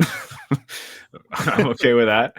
But there should be a lair. And there should always be a lair, and this is a good lair. This is on point with like Dr. No, and especially when they show the inside of the lair. It's all the brick and the stone and like vats everywhere. Like it's so James Bond. Also, this level in the game, like when you go into the labs there, like the GoldenEye computer labs, it really makes me think about how empty the game was. Like how you go into these areas and there was basically like 2 computers, but then you see the movie and there's like 40 computer analysts at different computers just typing away, doing whatever they're doing. But it is amazing that game was able to capture the essence of this movie so successfully in every aspect. Almost every location that you go to, it's like, wow, they really took their time to like be like, hey guys, can we get like photographs of this and like recreate it perfect? Like even the staircases, the set photos. Can we have the plans? We need a cut. Probably had the script itself under lock and key as well. I'm curious how long they took to work on the game. Like, was it like they started before the movie, or did the movie come out and then they started? Like, how long did it take them? Did they build the engine first and then like was able to slot it in a lot faster? Like, because I think it was Rare, right? The company that made it. Rare. Yeah, and this was like a big jump for them as a and I mean I think it's one of the reasons that they're still a developer today, right? Like they're still around, and it's like this was I think the biggest success that they had at the time, and maybe that they've ever had over their career. I mean, like Perfect Dark came out using the same sort of mechanics and engine and everything, because they must have, because there wasn't really anything like GoldenEye before GoldenEye came out. Like there's obviously first-person shooters, but that changed the way people thought about having split screen multiplayer and stuff, right? From a console perspective, it is the template. And there's like the perfect pairing with that system, a 4-player dedicated system, no multi-tap needed, it's the reason kind of built to it. Yeah, it's the reason that most people had 4 controllers, So that in Mario. There's a kind of a famous story about how they rushed this game because they needed to coincide with the movie being out. I know it was after, but also it came out 2 years after the movie came out. But it was revolutionary for that fact, because the no game had the C buttons to look around. Like this was the first game to have a first-person shooter that looked around in 3D space. But also it was a really interesting feat to have it like coincide with a film like this. And also it was rushed. They wanted this game to be like a cornerstone of gaming. And is this fact or is this opinion? No, this is fact. This is fact. There's a famous story though about, like, we've been kind of speculating and talking about. Jaemeel mentioned it a bit. It was like rushed, but it was rushed to the point, and Jaemeel mentioned this in the actual pre-show, that the shortcuts that they took actually made the game better because they had to innovate. They had to innovate on the fly to make the game that much better. But the biggest thing is the C buttons on the N64 controller that allowed you to look around in 3D space was a brand new thing, because I think the on PC, the most recent game at the time would have been like Heretic, and then like what was the thing after Doom? Quake. Quake. Quake was like the next Nukem. No, I'm just kidding. To be able to look around. And well, Duke Nukem right after this as well. Duke Nukem, you were able to look around, but it didn't feel natural to play games like that because we were used to Doom then. You looked forward and your bullets would kind of go towards the thing you were shooting. This game innovated the idea of being able to like look around in 3D space. So I never used the C buttons. I did, and that's you know, you got an edge up on your friends who couldn't use the C buttons because you could hold down a button when you weren't and then moving. kind of Then look around with the joystick. But I was a weird pervert like your dad, where I 100%ed this game on every difficulty back then. And I used to get mad because my dad sometimes he would forget to make his own file, and then so I would go in and he would complete everything. I'm like, dude, on master level or whatever. No, I was mad because Double O he beat agent. the game, and like because in that game you didn't know what the next level was until you beat the one before it, so it was like spoilers. I would just see everything. He did that on a couple of video games. I'm still sore about it to this day. I just looked up the release date of the game because I wanted to see if it coincided with the release of the Nintendo 64 because it came out in 1997 as well, but it actually came out a couple of months after the console came out. Interesting Imagine, stuff. Like from my point of view, imagine playing Mario 64 and Mario Kart 64, and then the new first-person shooter comes out, and it just breaks the way your mind works even more so. Because the N64 and even the PlayStation 1 really changed like what a video game could be during that era, and I think that PlayStation 1 did a lot for innovating like a lot of different sort of game styles, but the N64 had that weird controller and they had the one analog stick, and the way that you held the controller is kind of like the way we all hold controllers now, more so like you're really in tune with It was also on the closer right. to like a classic joystick than like A joystick, an analog stick, because it was like very thin and tall and weird. It was such a stupid controller. That controller was a piece of shit. I loved it. And I'll never forget trying to play Mario 64 the first time. I'll never forget trying to Mario play Party, where it was like a built-in obsolescence because Nintendo designed a video game that would fuck your controller up, so they would sell more controllers.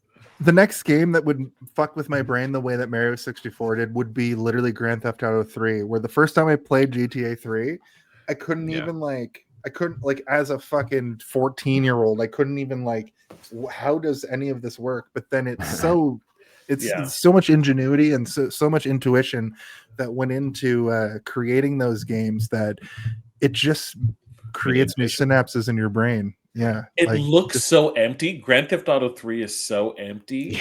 When looking back, seeing what GTA 5 is and what GTA 6 will be.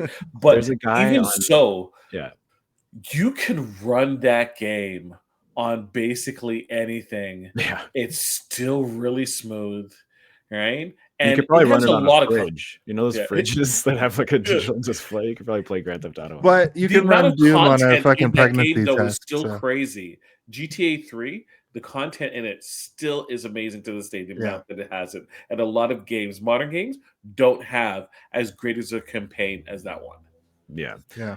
There's a guy on TikTok, I think, where he just like he explores the desolate plains of GTA 3, where he like revisits areas that are just like essentially like wastelands. Like he's on the beach and there's just nothing. And then he compares it to like the trailer for the gameplay footage of Grand Theft Auto 6 and how the beaches are like packed and dense with towels and people and boats. And then you see Grand Theft Auto 3, it's this like gray.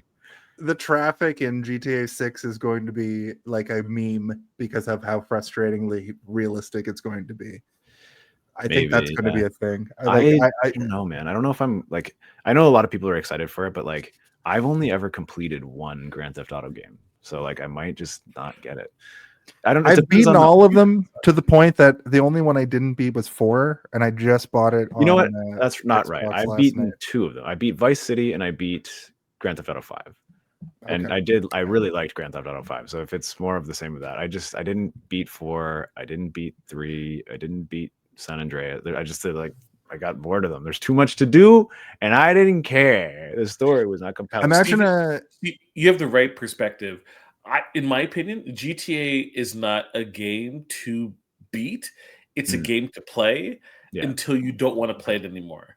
Yeah, That's it. It That's didn't the feel series. like, because a lot of games I want to beat them. You know, I want to do everything you can do, but those particular games, other than Vice City and Grand Theft Auto 5, I think that 5 was just really compelling to me because I thought all three characters were really interesting, and I was invested in all of them, and they're sort of like the dynamic between them and how the story evolves through those characters, and I legitimately was interested in everything about it.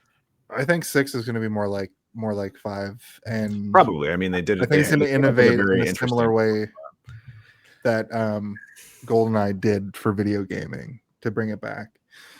I think it's going to be like they took so long to make it, and they're still making it. It hasn't gone even gold yet. Like that's going to be one of those games where the internet's like GTA 6 has gone gold, which means like it's on a disc, it's ready to be mass produced. But anyway, back to it, they get shot at. They get shot at breaking in and fall into the dish, which was a great scene of them sliding. They arm the Goldeneye to shoot London. Looks fun, sliding down that dish. Yeah. They fight through this complex. They get held up by a million guards again, much like the very beginning of the movie. But there's a detonation mine and liquid leaking. But the detonation mine gets deactivated when Janice is like, "Oh, you let me look at that watch you got there. Oh, it's the same watch." And he deactivates. Yeah, he knows what Bond's up to, but the watch distracts from the pen, which is the sort of the real danger in the situation, and also the resolution to this entire situation. But I also do like that he tells Natalia, "Stay here," and then he goes and gets into a gunfight, and then he looks, and she's already like, "Fuck off!" And she leaves, and she's like, "I'm gonna go solve the problem that we're having right now." Yeah, I'm gonna stand here and just like not be a part of this. No, I'm going to. And she does utilize her knowledge of both this fucking pervert Boris. She's able to hack his system because he's always making dumb puns or jokes or word games as his passwords, instead of making it something hard to crack like a series of random numbers and letters. This guy, as a hacker, should know better. Yeah, exactly. My password is Schlong, James Schlong. And she goes and hacks the satellite and uses her knowledge, the stuff that she was an expert in, which is the trajectory system, and she fucks with it to basically make the satellite fall into orbit to destroy it, which is like super smart. Like she doesn't know everything about it, but she knows how to do this one thing very well. I also like on James Bond's side of things, like he fucks with Janice to the point that he calls him like a bank, like he's like a bank robber. You know, he calls him a common thief. Yeah. And then fucking he goes into a full-on James Bond style villain speech about how, you know, I always knew my parents were killed because of this cause. I always knew that I was going to turn on you guys. And then Boris gets the pen. Boris has the pen. I wanted to ask you guys, because I missed something. How does Boris end up with the pen? Okay, so the Trevelyan takes all of Bond's shit that's on him, his gun, his watch, and he takes the pen, and he says, "How is Q, by the way?" He knows it's a Q pen, but he doesn't know what it does. And then when Boris gets fucking bodied by Natalia, he falls into the pile of Bond's stuff, and the pen falls down, and he drops his pen but picks up James Bond's pen instead. Yeah. Okay. And Bond is doing some serious counting during those clicks. Yeah, he's counting the clicks the whole time. Yeah. And I would lose count. The editing was funny for this point because it keeps cutting back to Pierce Brosnan going, yeah.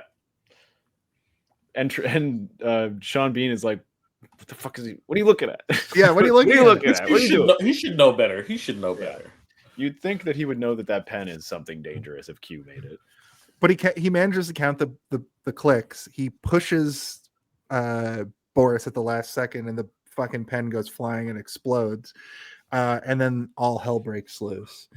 We get a classic Bond, James running to the antenna after Natalia like fakes being knocked out, and he pops out from around the corner, which I thought was funny. Then they run up to the antenna. I always thought the antenna was the Goldeneye, as a note that I wrote here. Boris finishes the hack. James Bond throws a piece of metal into the gears as he finishes the hack. So now we have the thing of like the antennas like stuck, which is great. Then they fight. They have a 1v1 fucking shootout. There's that really great interesting moment. location to fight too. Like Yeah, on so the good. bottom of It's a so cool. satellite that's like so tiny on a ladder. It's just like it's ironically it feels super claustrophobic considering it's like the most open you can possibly like area you can possibly be in. I think it's just the size of that platform and the fact that they're isolated to this ladder gives me this like anxious feeling that you would get if you're like locked in a small space, even though Well, fast open. His last ditch is to kick out the ladder like underneath him and go down the ladder. Yeah. And then Trevelyan goes down the ladder after him. They have that like moment that we talked about earlier where he rolls down the ladder, which was like clearly shot sideways, but it's fine. But they get down to the Here we smallest, go, Jason and his nitpicking. they get down to the smallest disc you've ever seen that two people could stand on. That's what and I'm they're talking just about. That's the part that gives wailing me on each other. claustrophobia. Yeah, like I'm just I'm like feeling anxious about the size of this thing. But Trevelyan is just kicking the shit out of him, and then tiny distraction gives all Bond needs is the helicopter coming up and Natalia being inside of it. Mm-hmm. And then he flips Trevelyan over his shoulder, throws him off the edge, grabs him by his foot, and Trevelyan's like, "Oh, this guy's maybe more honorable than I thought he is." But Bond is like, "No, okay." You'll see the line. Is this my good side? Is this my good side? Maybe I don't have good sides. Do you know what is good though? Hey, did you see this one? Best podcast. They've got like 200 episodes. Congratulations. 200. That's pretty good. That's pretty good. Pretty good. Honestly. Congrats, guys. Best podcast. Yep, it is. Yeah. Yeah, it is. That's why I like being on it. 200. Fuck. Good job, guys. It's not a baby bump. It's big. Thanks, Noel. Thanks, Noel was Noel. at the local library. That's why they were being so quiet. Yeah. I wanted to get Noel's last I wanted to get that's the end of the videos. I didn't mean to cut you off, Steve, but I wanted to just because right when you said that he's hanging by the foot, I thought that would be the perfect moment for Noel to be like, "Hey guys." And it's kind of like when Noel's on the show, interrupting. No, just kidding. Yes. No, that's exactly why I did that. Sure. So he's holding him by the foot, and then he said he does the "for England" line again or whatever, but like you think maybe for a minute Bond is going to save him just because Bond's a good guy, but Bond's like, no, I just wanted to say one thing to you, and that is get fucked, and then drops into his death. He says, "For London, right, Bond?" And he's like, "For me," and drops him, and he falls, and he hits the ground, and his leg fucking breaks backwards. And what we find out is that he actually was alive for a second, but in those last moments, as Bond blows up the whole shit, the whole thing comes right down on him. So there's no way that he ever comes back. He's dead. Yeah. It's like, wait, Sean B did die? Oh. There you go. Yeah. And I wrote the whole place explodes per Bond rules. As per the Bond rules. Yeah. Fell right on his eye. But also there's a funny moment where inside the place, Boris yells his victory cry, "I am invincible." But the explosive barrels behind him are not flame; they're ice. He gets frozen. They're liquid nitrogen. Yeah. I guess it's like to keep all the computers cold. I was like, why would that be there? Yeah. Like, I guess it's like overheating the computers is probably the coldest thing. But yeah, this is like a weird Tim Burton thing or something, or like something out of like a weird cartoon movie. But I like it. It's funny and creepy. It's like a good balance of like horrifying and funny at the same time. Turns out he wasn't invincible, folks, unless they defrost him and he's still alive. And he's like, "I am invincible. I'm so cold, but my legs are frozen. Please amputate." I'm pretty sure that would kill you instantly. Yeah. Yeah, So, and that's the yeah. end of the movie. The Well, CIA show not up quite. and then they kiss and then they leave. In the movie. They're about to bang, and Bond, it's like there's nobody alive for 25 miles, and then all of the CIA people. Wade shows up, and then there was people there all along, The whole which time. made me wonder, like, why didn't they help at all if there were so many guys? They probably their jurisdiction. They were plan B, so they were like, "You're plan A, and if you failed, then we would have run in and tried to stop them." But if Bond failed, then Bean's plan would have succeeded. So, oh my God!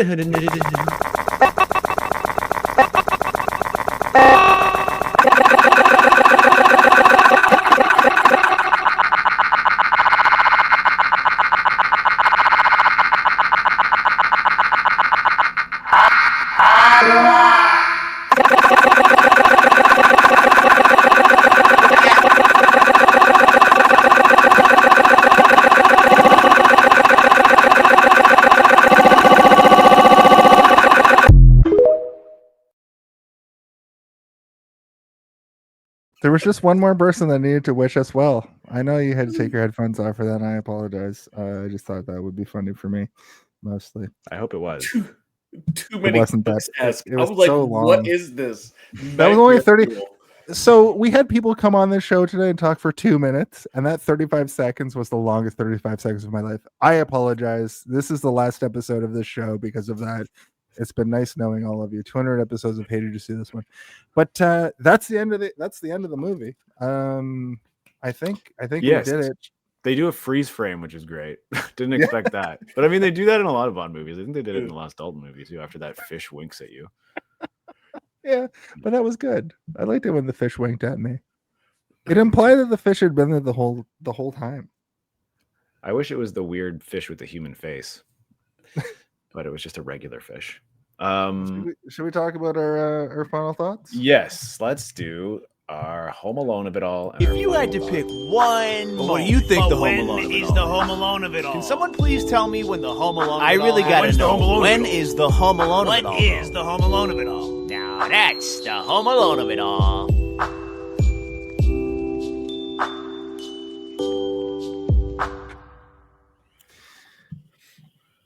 If you haven't been here 200 times, which I suspect you have not, the Home Alone of it all is the idea that in the movie Home Alone, there's a moment in that movie where Kevin McAllister goes back home after seeing some choir people sing a song to indicate that he has to defend his home from Harry and Merv.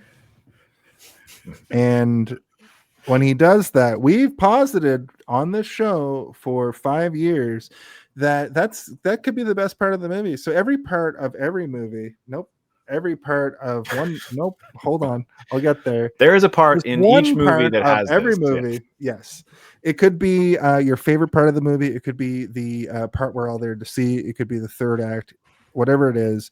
The Home Alone of it all. Your final thoughts and a rating that you give it is now time for what you have to do. No, man, English is just not my first language right now. Jaemeel, based on all of what I just said, you've been on the show before. Yeah, based on this riddle I've presented you. Yeah. Yes. So tell us all about it. Okay, the Home Alone of it all is the tank scene. It really ramps up the energy for the latter half of the movie. You have that incredible scene at the intro that's supposed to get you into the movie. This really, like, after all the exposition, really kicks off, right? The movie itself, I felt, in the action. This is where you felt like, okay, James Bond is unstoppable. This is, he's going to get his man. He's going to solve the things with the things and the things and get the thing. Right? Yes. So that's the Home Alone of it all. This movie, I already said before, it's my favorite Bond movie. It's great. And it's not even just a great Bond movie, it's a great movie overall. Right? And that's where a lot of people, I feel, it's underrated in that respect. People should look at it that it's greater than just the genre that it's in. Now, rating. Not bad, only good. World Mine giving such great insights. Ratings. Ooh, geez, I'm always terrible at ratings. Um, um, folks, right? 10 is perfect. Rare to find a movie that's perfect. 5 is okay. Don't underestimate a 5, right? But this is a solid 7. All right. Very good. Very good. Thank you. Very good. Very good. How about you, Steven? This is a hard one for me. I usually have a pretty clear moment in a movie that is my favorite, but I find it very difficult to actually pick one. I think the Tank is a really solid choice, but I think like right out the gate, this movie has me so locked in that like I'm shook up by how good that opening sequence is. And I don't know if any other moment in the movie is better, but it ramped me up so hard that I was like at this energy level throughout the entirety of the movie. And I was just excited, even during moments that are a lull or sort of a moment for us to catch your breath. I was still kind of maintaining a level of excitement because of how good everything is. And even like, you know, we briefly touched on how they're breaking down James Bond as a character and introducing the idea of misogyny as a concept in the world of James Bond, rather than having him just be a womanizing piece of shit the entire time. He's being forced to think about it, and so are we as the audience. And it's like refreshing. This wasn't just like a new James Bond actor. It was a sort of like a new perspective on how to look at James Bond as a character. And like there's still a lot of the, you know, the problematic behavior from James Bond himself, but like the movie is aware of it, where it's not kind of promoting it as something good. It's also showing you that it's a character flaw. It's not one of his strengths, guys. Mhm. The action is so good. The Bondism is, you know, Jason, you were getting a little bit I think you're getting tired of his one-liners throughout, which is fair, and I can understand why, but like I don't even care. I love it. And I don't know. I think it might be my favorite James Bond movie, but I also, you know, I love the Brosnan era in general. I just think it's all a perfect balance of wacky, weird, and James Bond coolness. There might be a shift of opinion once we get through all of them, but right now, as far as it goes for the ones that we have covered on this show, I think it's this, and then Man with the Golden Gun slightly below it. And I'll keep that where I'm at until I change my mind. But yeah, I think that was mostly my Home Alone, and or I didn't really pick one. Okay, opening sequence. That's my Home Alone. It's just that beginning sequence, but the movie as a whole is solid. It's great. I love it. It is the movie that got me into James Bond in general and opened up the doors into like the grand world of 16 other James Bond movies for me to watch at the time. Now, whatever, we're at like 26 or something. My rating, I'll say that this movie gives you a solid squeeze, and it doesn't let go for your whole life. It's squeezing you your whole life, and you love every second of it, you pervert.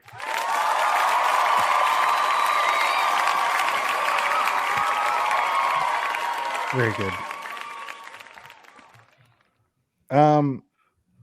Because it affected me so much as a kid, my Home Alone at all was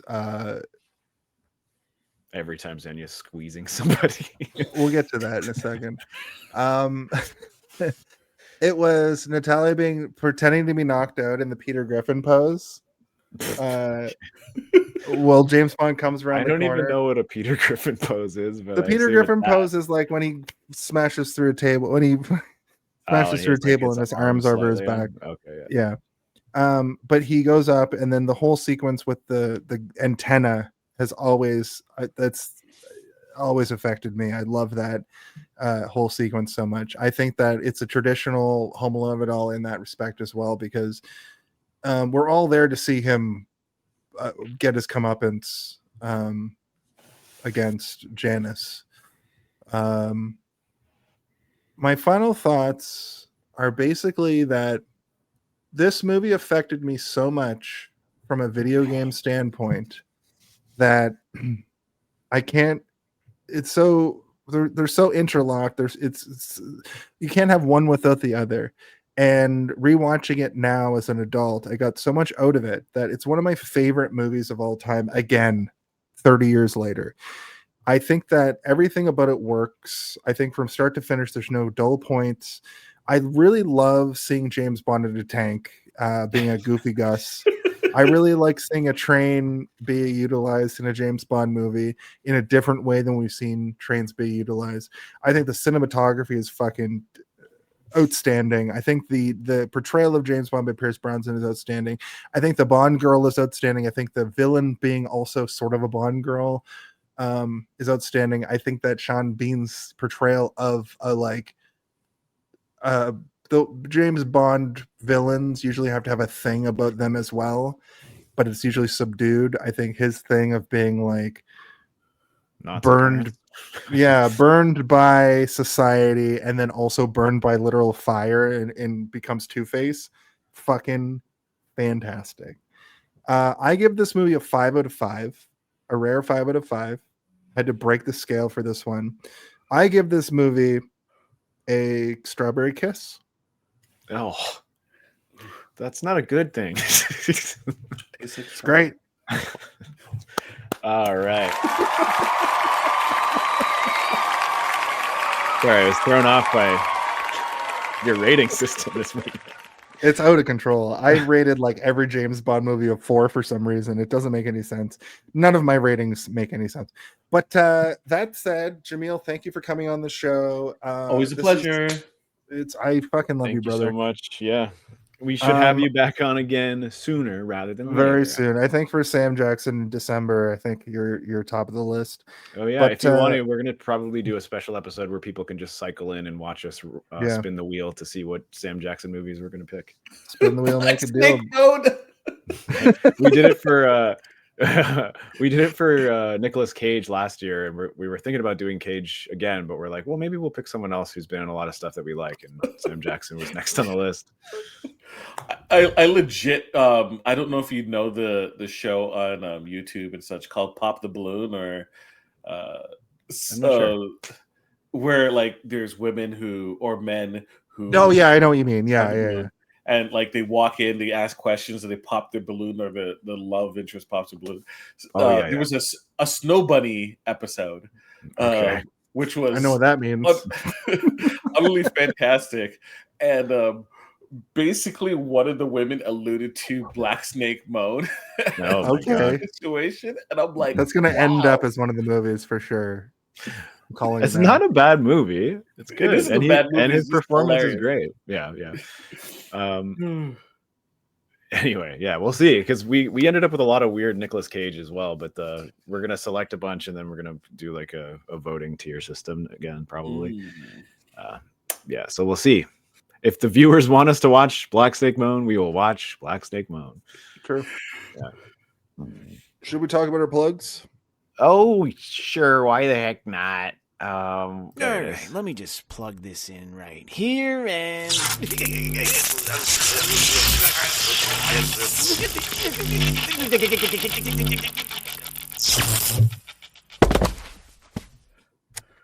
Well, it's that time of the show where we talk about the projects that we have going. It's the 200th time that we're going to be doing this. Hopefully not the last. But Jaemeel, I couldn't remember your currency podcast from the beginning of the show, but I'd like you now to tell us what you're working on, brother. Okay. I'm currently on a podcast with my fiance. We did our first episode earlier this year, and which we released with much promise. Second episode kind of, but third episode is currently being edited and should be coming to everyone's ears as soon as I finish editing, whenever that may be. So True Currency podcast, pop culture podcast, where we just talk about pulp culture in general. I'm also on the Supermater Brothers podcast, reviewing Survivor every Sunday. And then occasionally popping in wherever the Jaemeel signal is shot up into the sky. So it might be Live Long and Podcast for an eventual Star Trek TNG episodes, usually the worst ones. got a worst episode, I'm usually on it. So that's my plugs right now. Awesome. Yeah. Well, thank you very much for coming on. You're welcome back here anytime. Come back to the couch. You're always a great guest, and I thought that we had a very lively and spirited conversation about Goldeneye. It was my favorite episode of this month. Me too. But yeah, thank you so much. Steve, what do you got cooking up on your old back burner? Well, as always, I am the voice of Darth Theorist, as well as the Three-Eyed Theorist, 2 YouTube channels in which I am a narrator for stories, and as well as a character actor for a bunch of characters, all the characters, in fact. But other than that, we also have fully released Stanland. There's actually a vote going on right now for the what is it for? Actually, I'm not 100% certain. There's a vote going on which you should all sign up and vote for that particular podcast as your favorite. Let me see if I can find the details here. Sorry, I should have been prepared. Benson. It is. It is the Signal Awards. So you can. There's a bunch of different podcasts that are listed for the Signal Award, and Stanland is one of them. Stanland is a 5-part audio miniseries that is predominantly comedic in nature, and it's sort of like a storytelling podcast. And I play a couple of characters in that, but I've also been editing bonus episodes of that you can get through subscription to Apple, and it's basically, if you subscribe, you can listen to these other episodes as well. And I play one of the main characters in those 3 episodes, and I did all the sound editing for it, so you should check it out if you can.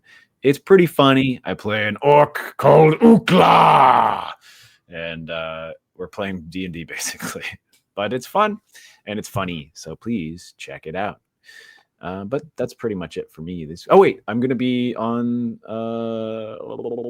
Live Long and Podcast for October 2nd as well. I'm going to be talking about an episode of Star Trek on that podcast as well, so check that out. Awesome. Love Star Trek. It's my first time on, so I'm excited. The episode I got, not particularly a great episode, but sometimes those ones are the most fun to talk about. Always the best. Yeah. Yeah, no, that's great. Thanks, Steve. What's the it's called like Dumpsters and Dummies? What's the spinoff called? Dumpsters and Deadbeats is the Dumpsters and spin-off. Deadbeats. Yeah. I actually do a voice in the 2nd episode of the spinoff. I'm very proud and pleased to be able to do that as a part of the Sonar Network. In addition to that, I'd like to talk about this podcast. You can find us each and every week right here on Twitch, Facebook, and YouTube. I would just like to take a moment and thank everybody who has been here since the beginning. There are a few people that have actually seen the first episode of this show and have seen this episode of this show. So I'd like to thank everybody who's been through this ride with us. We've had a lot of growth on this channel in the last couple of years. We've had a lot of people who have stuck by us, and I really just I can't believe that I did 200 of anything in my life. And my co-host Stephen Waters is the fucking best fucking co-host I could possibly have. I love you so much, man. You fucking, you're the my yang. I think that we have a dynamic that is unprecedented in podcasting. I think that we bounce off each other in a great way. And I would like to thank you specifically in this moment, because I fucking love you, dude. Thank you. It's fun. That's why we do it every week. Why we do it every week. It's one of my favorite parts of the week. Sometimes I dread it, but as soon as we start, I'm always having fun. It's always fun. There's never been a bad episode. There's never been a bad episode, and I specifically haven't had any dread towards this podcast in a long time. I know what you mean. There's at 2 p.m. on a fucking Thursday, it's like, oh. It's mostly when I haven't watched the movie yet. Yeah. Thursday, I'm like, oh fuck, I gotta watch the movie still. But if it wasn't for you, we wouldn't have such things like our Grimoire Familiar Killers t-shirt that you can buy, you know? We wouldn't have our Kill Aid t-shirt that you can buy. You wouldn't have Tinkerbell, the t-shirt you can put on your shirt. You wouldn't be able to have the Zardos t-shirt or the Corporal Tunnel Syndrome t-shirt, which is closely related to this month from our last James I guess Bond I have to month. draw the guy with the glass eyes or whatever I said earlier. Yes. Well, when does Howie Mandela effect become canon to our James Bond situation? And if you want, and I didn't pull it up, but Michael Chan, who graciously gave us a video for this, he bought the Elders Millennial shirt on purple, which I would recommend buying it on. The color This is he something got you can buy as well. rules. It works It looks really so well. fucking cool. I want it myself. Like, I'm going to buy that shirt. You should. Just to be a little selfish for a moment, I am also the announcer for Superkick Pro Wrestling here in Toronto. We have a big show coming up tomorrow night on the 26th called Superkick Back at It Again. You may see some familiar faces on this poster. But we have Durag and Psycho Mike, Dior Nolans and Alessandro Del Bruno. Dallas Kyle goes up against, of course, somebody who knows. Kingsley and Taylor Rising. A four-way scramble. I think that is going to be a four-way scramble, six-way scramble, but the main event is Jesse V defending against friend of the show, guest of the show, fan of the show, Slam Campbell. And I'm very excited for this tomorrow night. Go to superkick.ca to buy tickets. Tickets are, even though we sell out, here's a little inside baseball. We just jam-pack that place. It never truly sells out. It sells out in that the fire police will come and tell you to stop putting people in that building. Yep, that's what I'm calling them. They'll say, stop putting people in that building. Stop putting people inside there because there's too many people. We're not going to. Infinite people. Let's see what happens. 350 people, 450 people. This is how you get the fire police to show up. But I'd also like to promote Jaemeel Robinson because fuck yeah, brother. Thanks for I'm gonna coming. talk about video games with you, man. I want to talk about video games with you. You know how many times there's been like, we're gonna start a video game podcast. Talk to Murphy, talk to Jody. Right? I'm like, look, whenever you guys are ready to, I'm down. Me and Murphy and I have been fucking working on a wrestling podcast this whole time too. I've been playing a lot of Helldivers with Chris actually the last couple of weeks. I've jumped in a couple times to watch you all. Oh, right. Oh yeah, he streams it sometimes. Yeah. But with that said, Jaemeel, you've been here before. There's only one question that needs to be asked that we have to ask each and every week, and I'd like to ask you to ask it for us now. Thank you for 200 episodes also. Hey, did you see this one?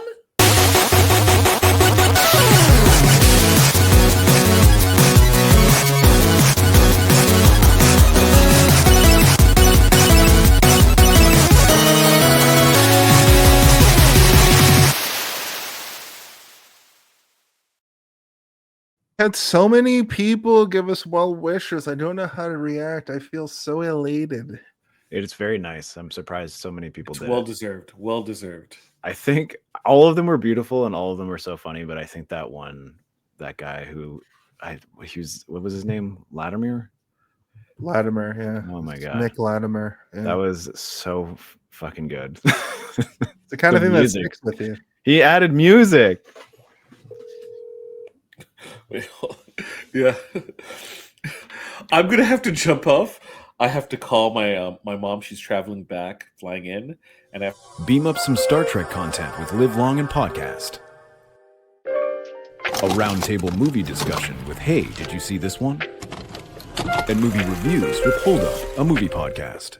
And take a peek into the darkness with Heard Noise, Must Investigate with Michael Chan. Watch us duke it out on trivial debates. And let's chat about TV with the Super Mater Brothers. It's all here on the United Federation of Podcasts. I didn't do fucking shit. I didn't fucking do this. I'm not worried about it. I'm not worried about any of this.